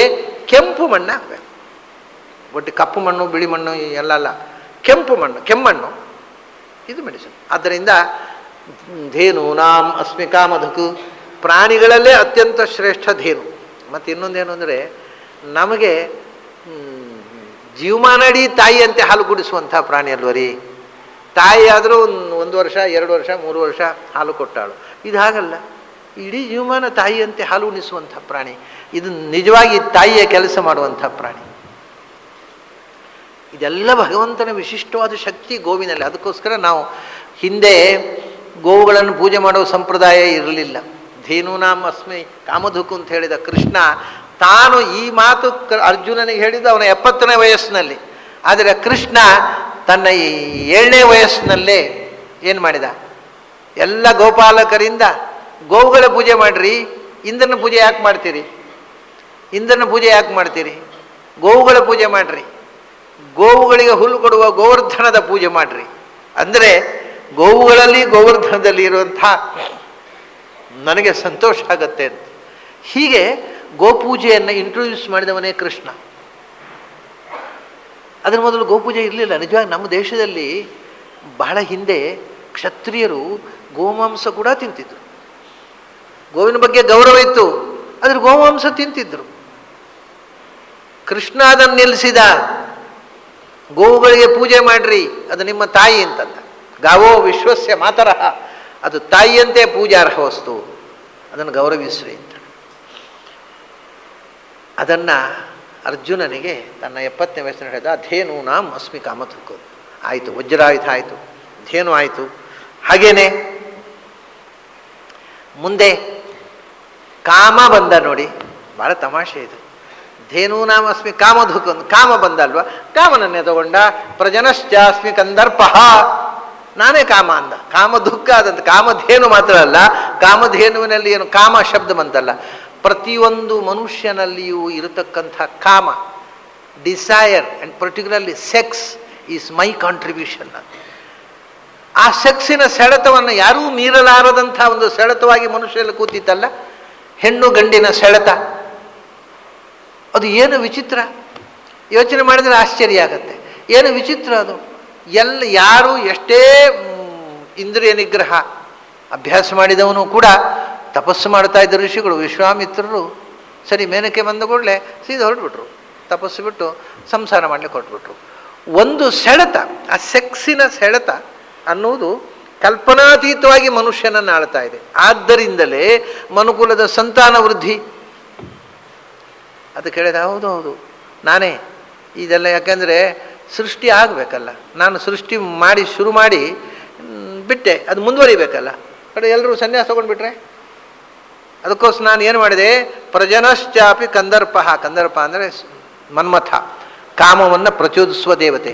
ಅವನು ಪ್ರಜನನ ಪ್ರೊಕ್ರಿಯೇಷನ್, ಸೃಷ್ಟಿಯಲ್ಲಿ ಈ ಮಕ್ಕಳ ಸಂತಾನ ಕ್ರಿಯೆ ಬೆಳೆಯುವುದಕ್ಕೋಸ್ಕರ ಅದಮ್ಯವಾದ ಬಯಕೆಯಾಗಿ ಕಂದರ್ಪನಾಗಿ ನಾನು ಎಲ್ಲರೊಳಗೂ ಕೂತೆ ಅಂತಾನೆ. ಅದು ನನ್ನದೇ ಶಕ್ತಿ. ಅದು ನೀನದನ್ನು ಲೀಲಾಜಾಲವಾಗಿ ಓವರ್ಕಮ್ ಮಾಡಲಾರೆ, ನನ್ನ ಅನುಗ್ರಹ ಬೇಕು ಓವರ್ಕಮ್ ಮಾಡಬೇಕಾದ್ರು. ಇಲ್ಲದೇ ಇದ್ದರೆ ಅದು ಕಾಡ್ತಾನೆ ಇರುತ್ತೆ. ಬಲವಂತವಾಗಿ ನೀನು ಅದನ್ನು ಬಿಡಲಾರೆ, ಬಿಟ್ಟರೆ ಹೋಗೋದಿಲ್ಲ, ಅದು ಒಳಗಿಂದ ಸಪ್ರೆಸ್ ಮಾಡೋದು. ಮತ್ತು ಋಷಿಗಳು ತಪಸ್ಸು ಮಾಡ್ತಾ ಮಾಡ್ತಾ ಮಧ್ಯೆ ಯಾರೋ ಒಬ್ಬಳು ಊರ್ವಶಿಯೋ ಮೇನಕೆಯೋ ಬಂದ ಕೂಡಲೇ ಸೀದಾ ಹೋಗಿ ಅವಳೊಟ್ಟಿಗೆ ಸಂಸಾರ ಮಾಡ್ತಿದ್ದರು. ಯಾಕೆಂದರೆ ಅವರಿಗೆ ಮನಃಶಾಸ್ತ್ರ ಗೊತ್ತಿತ್ತು. ಒಂದು ಸರ್ತಿ ನೀವು ತಪಸ್ಸು ಮಾಡುವಾಗ ಒಳಗೆ ಮೇನಕೆ ಬಂದು ಕೂತು ಬಿಟ್ಟರೆ ಆಮೇಲೆ ತಪಸ್ಸು ಮಾಡಿದೆ ಹಾಗೆ ತಪಸ್ಸು ಮಾಡಿದೆ ಮೇನಕೆ ಕಾಣೋ, ದೇವ್ರು ಕಾಣೋಲ್ಲ. ಮನಸ್ಸಿನ ಒಳಗೆ ಅನ್ವಾಂಟೆಡ್ ಆದ ಯಾವುದೊಂದು ಡಿಸೈರ್ ಹೋಗಿ ಕೂತು ಬಿಟ್ರೆ ನಿಮಗೆ ಮತ್ತೆ ಕಾನ್ಸಂಟ್ರೇಷನ್ ಮಾಡಲಿಕ್ಕೆ ಆಗೋದಿಲ್ಲ. ಕಡೆಗೆ ಕಣ್ಣು ಮುಚ್ಚಿದ ಕೂಡಲೇ ಏನು ದೇವರಲ್ಲ ಮೇನಕೆ. ಕಣ್ಣು ಮುಚ್ಚಿದಾಗ ಕಾಣೋದು ಮೇನಕೆ. ಅದಕ್ಕೆ ಒಳಗೆ ಹೋಗಿ ಆಯ್ತಲ್ವಾ, ಇನ್ನು ಹೊರಗೆ ಕಳಿಸದೆ ಬೇರೆ ತಪಸ್ಸು ಮಾಡಲಿಕ್ಕೆ ಆಗೋದಿಲ್ಲ. ಅದಕ್ಕೂ ತಾಯಿ ಬಾ ಸಂಸಾರ ಮಾಡೋಣ, ಆಮೇಲೆ ದಯಮಾಡಿಸು, ಇನ್ನೂ ಒಳಗೆ ಬರಬೇಡ. ಆಕೆ ಜೊತೆಗೆ ಸಂಸಾರ ಮಾಡಿ ಒಂದು ಸರ್ತಿ ಮೈಂಡಿನ ಒಳಗೆ ಹೊಕ್ಕದ್ದನ್ನು ಹೊರಕ್ಕೆ ಕಳಿಸಿ ಆಮೇಲೆ ತಪಸ್ಸಿಗೆ ಕೊಡ್ತಿದ್ರು. This is psychology. ತಲೆಯ ಒಳಗೆ ಕೂತು ಬಿಟ್ಟರೆ ಅದನ್ನು ತಲೆಯಿಂದ ಹೊರಕ್ಕೆ ಹಾಕದೆ ನಿಮಗೆ ಏನೂ ಒಳ್ಳೆಗಾಗುವುದಿಲ್ಲ. ತಲೆಯಿಂದ ಹೊರಕ್ಕೆ ಹಾಕೋದಕ್ಕೆ ಹೊರ ಹಾಕಬೇಕಾಗಿದ್ದರೆ ಒಂದು ಸರ್ತಿ ಅದು ಆಸೆಯಾಗಿ ಕೂತರೆ ಅದನ್ನು ಎಕ್ಸ್ಪೀರಿಯನ್ಸ್ ಮಾಡದೆ ಬಿಡಲಿಕ್ಕೆ ಆಗುವುದಿಲ್ಲ. ಎಕ್ಸ್ಪೀರಿಯನ್ಸ್ ಮಾಡದೆ ಬಲವಂತವಾಗಿ ನೀವು ಅದನ್ನು ತ್ಯಾಗ ಮಾಡಿದರೆ ಅದು ಸಪ್ರೆಸ್ ಮಾಡಿದೆ ಒಳಗೆ ಕೂತು ಬಿಡುತ್ತೆ, ಅದು ಹೋಗಲ್ಲ. ಅದು ಎಂದೋ ಒಂದು ದಿವಸ ಸ್ಫೋಟ ಆಗ್ಬೋದು. ಕಡೆಗೆ ಇವನಿಗೆ ಆಗದೆ ಇದ್ದರೆ ಇವನ ಮಕ್ಕಳಲ್ಲಿ, ಇವನ ಮೊಮ್ಮಕ್ಕಳಲ್ಲಿ ಅದು ಸೆಕ್ಸು ಸ್ಫೋಟ ಆಗ್ಬೋದು ಸ್ವಚ್ಛಂದತೆಯಾಗಿ. ಅದು ಹೋಗೋದೇ ಇಲ್ಲ. ಜೀನ್ಸ್ನಲ್ಲಿ ಕೂತು ಇನ್ನೊಂದು ತಲೆಮಾರಿನಲ್ಲಿ ಕೆಲಸ ಮಾಡುತ್ತೆ. ಅದಕ್ಕೆ ಮೊದಲು ಒಳಗೆ ಹೋದದ್ದನ್ನು ಹೊರಗೆ ಕಳಿಸೋದು ಮುಖ್ಯ. ಒಳಗೆ ಇಟ್ಟು ಒತ್ತಿ ಹಿಡಿಯುವುದಲ್ಲ, ಹೊರಗೆ ಕಳಿಸ್ಬೇಕು. ಆ ಹೊರಗೆ ಕಳಿಸುವಂಥ ಪ್ರೊಸೆಸ್ಸಿಗೋಸ್ಕರ ಋಷಿಮುನಿಗಳು ಏನು ಮಾಡ್ತಿದ್ದು ಅಂದರೆ, ಒಳಗೆ ಬಂದು ಕೂತು ಬಿಟ್ಲಾ ಇನ್ನು ಹೊರಗೆ ಕಳಿಸ್ಲಿಕ್ಕೆ ಆಗೋದಿಲ್ಲ, ಬಾ ತಾಯಿ ದಯವಿಟ್ಟು ಹೊರಗೆ ಹೋಗು, ನಿನಗೇನಾಗಬೇಕು ನನ್ನಿಂದ ತಗೋ ಆಮೇಲೆ ಹೋಗು. ಹಾಗೆ ಇದು ರಾಮಕೃಷ್ಣ ಪರಮಹಂಸರದ್ದು ಒಂದು ಕಥೆ ನಾನು ಯಾವಾಗಲೂ ಹೇಳೋದು. ಅವರಿಗೆ ಒಮ್ಮೆ ಸಿಲ್ಕಿನ ಅಂಗಿ ಹಾಕ್ಕೊಂಡ್ರೆ ಹೇಗಿರುತ್ತೆ ಅಂತ ಯೋಚನೆ ಬಂದದ್ದು. ಪಾಪ ಬರೀ ಬೈರಾಸ ಉಟ್ಕೊಂಡು ಓಡಾಡ್ತಾ ಇದ್ದವರು. ಅಂಗಿ ಹಿಂಗಿ ಸಿಲ್ಕಿನ ಅಂಗಿ, ಪ್ಯಾಂಟು ಹಾಕಲೇ ಇಲ್ಲ ಅವ್ರ ಜೀವನದಲ್ಲಿ. ಅದು ಒಂದು ಪ್ಲಸ್ ಪಾಯಿಂಟ್ ಅವ್ರ ಜೀವನದಲ್ಲಿ. ಅಪ್ಪಟ ಭಾರತೀಯರಾಗಿ ಬರೆಸಿದ್ರು, ಪ್ಯಾಂಟ್ ಹಾಕಲಿಲ್ಲ. ಸರಿ ಅಂಗಿ ಹಾಕ್ಕೊಳ್ಬೇಕು ಅಂತ ಒಂದು ಸಿಲ್ಕಿನ ಅಂಗಿ ಹಾಕ್ಕೊಳ್ಬೇಕು ಅಂತ ಮನಸ್ಸಾಯಿತು. ಸಿಲ್ಕಿನ ಅಂಗಿ ಹಾಕ್ಕೊಳ್ಬೇಕು ಅಂತ ಮನಸ್ಸಾಯಿತು. ಛೇ ಅದೆಲ್ಲ ಎಂಥದ್ದು ಸಿಲ್ಕಿನ ಅಂಗಿ ಅಂತ ಹಾಗೆ ಮಾಡಲಿಲ್ಲ ಅವರು. ಅವ್ರು ಜೋರು ಮನಸ್ಸಿನಲ್ಲಿ ಬಂದು ಕೂತಿದ್ದಲ್ಲ, ಕೂಡಲೇ ದರ್ಜಿ ಅವನನ್ನು ಬರ್ಲಿಕ್ಕೆ ಹೇಳಿದ್ರು. ಅಪ್ಪ ಒಂದು ಸಿಲ್ಕಿನ ಅಂಗಿ ಆಗಬೇಕು. ಅವನು ತಂದ, ಹಾಕ್ಕೊಂಡ್ರು. ಅದನ್ನು ಹಾಕ್ಕೊಂಡು ಅವರ ಮನಸ್ಸಿಗೆ ಹೇಳ್ತಾರೆ, ನೀನು ಆಸೆ ಪಟ್ಟಿ ಅಲ್ವಾ ಸಿಲ್ಕಿನ ಅಂಗಿ ಬೇಕು ಅಂತ, ಇದೆ ಇಷ್ಟೇ, ಇನ್ನು ಆಸೆ ಪಡಬೇಡ ಆಯ್ತಾ ಅಂತ ತೆಗೆದು ಬಿಸಾಡು. ಹಾಕ್ಕೊಳ್ಳದೇ ಇರ್ತಿದ್ರೆ ನಾನು ಅದು ಒಂದು ಎಕ್ಸ್ಪೀರಿಯನ್ಸ್ ಆಗಲಿಲ್ಲ ನನ್ನ ಜೀವನದಲ್ಲಿ. ಒಂದು ಸಿಲ್ಕಿನ ಅಂಗಿ ಹಾಕ್ಕೊಳ್ಬೋದಿತ್ತು, ಅದು ಸಾಯೋ ತನಕ ಒಂದು ಸರ್ತಿಯೂ ಸಿಲ್ಕಿನ ಅಂಗಿ ಹಾಕ್ಕೊಳ್ಳೇ ಇಲ್ಲ. ಇದೇ ಕಾಡ್ತಾರೆ ಅವರಿಗೆ. ಆದ್ದರಿಂದ ಯಾವಾಗ ತಲೆಯ ಒಳಗೆ ಬಂದು ಕೂತಿತೋ ಅದನ್ನು ನಿವಾರಣೆ ಮಾಡು, ಸಪ್ರೆಸ್ ಮಾಡಬೇಡ. ಅದನ್ನ ಪ್ರಜನ ಯಾವುದನ್ನೂ ಕೂಡ ನೀನು ಸಪ್ರೆಸ್ ಮಾಡಿದರೆ ಅದು ಕಾಡುತ್ತೆ. ಪ್ರಜನಶ್ಚಾಸ್ಮಿ ಕಂದರ್ಪ. ಕಂದರ್ಪ ಇದು ಮನ್ಮಥನ ಹೆಸರು, ಭಗವಂತನ ಹೆಸರು ಹೌದು. ಸಾಕ್ಷಾನ್ ಮನ್ಮಥ ಅಲ್ವೇ ಅವನು. ಯಾಕೆ ಕಂದರ್ಪ? ಕಂದರ್ಪ ಅಂತಂದರೆ ಮನ್ಮಥನಿಗೆ ಹೆಸರು. ದೇವರಿಗೆ ಆದರೆ ಕಮ್ ಅಂದರೆ ಇನ್ನರ್ ಬ್ಲಿಸ್. ನೋಡಿ ಅದು ಎಷ್ಟು ಅರ್ಥಪೂರ್ಣವಾದ ಶಬ್ದ ನೋಡಿ. ಕಮ್ ಅಂದರೆ ಇನ್ನರ್ ಬ್ಲಿಸ್. ದರ ಅಂದರೆ ವಿಭಾಗ. ಬೇರೆ ಬೇರೆ ವಿಧಗಳು, different types of bliss is ಕಂದರ. ದರ ಅಂದರೆ ವಿಭಾಗ, ಡಿಫರೆಂಟ್ ಟೈಪ್ಸ್ ಆಫ್ ಪ್ಲೆಷರ್ ಕಂದರ. ಅದನ್ನು ನಮಗೆ ಕೊಟ್ಟು ನಮ್ಮನ್ನು ರಕ್ಷಿಸುವವ ಕಂದರ್ಪ. ಅಂದರೆ ಒಬ್ಬೊಬ್ಬನಲ್ಲಿ ಒಂದೊಂದು ಬಗೆಯ ಆನಂದದ ಅನುಭೂತಿ ಕೊಟ್ಟು ಅವನಿಗೆ ಬಯಕೆಯನ್ನು ಮೂಡಿಸಿ ಆ ಬಯಕೆಯಿಂದ ಸಂತೃಪ್ತಿಗೊಳಿಸಿ ಮನುಷ್ಯನನ್ನು ವಿಚಿತ್ರವಾದಂಥ ಒಂದು ಸುಖದ ಸುಪ್ಪತ್ತಿಗೆಯಲ್ಲಿ ಓಲಾಡಿಸ್ತೇನೆ ನಾನು. ಅದರಿಂದ ಸೆಕ್ಸು ಅನ್ನೋದು ಅದು ತಡೆಯಲಾರದ ಸೆಳೆತವಾಗಿ ಮನುಷ್ಯನನ್ನು ಕಾಡುತ್ತೆ. ತಮಾಷೆ ಪ್ರಜನಶ್ಚಾಸ್ಮಿ ಕಂದರ್ಪ. ದರ್ಪ ಅಂತ ಬಂತಲ್ವ, ಕಂದರ್ಪ ಬಂತು, ದರ್ಪ ಬಂತು. ದರ್ಪ ಬಂದುಗಳೇ ಸರ್ಪ ಅಂತಾನೆ. ಸರ್ಪ ನಾಮಸ್ಮಿ ಮಾಗಿ ಒಂದು ಶಬ್ದದಿಂದ ಇನ್ನೊಂದು ಶಬ್ದ ನೆನಪಿಗೆ ಬರುವಂಥ ರೀತಿ ಅನೇಕ ಕಾರಣಗಳುಂಟು. ಸೆಕ್ಸಿಗೆ ಹಾವು ಸಿಂಬಲ್ಲು ಇದೆಲ್ಲ. ಆದರೆ ತಮಾಷೆ ನೋಡಿ, ಕಾಮ ಬಂದ ಕೂಡಲೇ, ಕಾಮಧೇನು ಬಂದ ಕೂಡಲೇ ಕಾಮನನ್ನು ತಗೊಂಡ, ಕಾಮನ ಕಂದರ್ಪ ಬಂದ ಕೂಡಲೇ ಸರ್ಪ ತಗೊಂಡ, ದರ್ಪ ಆದ ಕೂಡಲೇ ಸರ್ಪಾಣಾಂ ಅಂದರೆ ಆ ಶಬ್ದದಿಂದ ಇನ್ನೊಂದು ಶಬ್ದ ನೆನಪಾಗೋದು.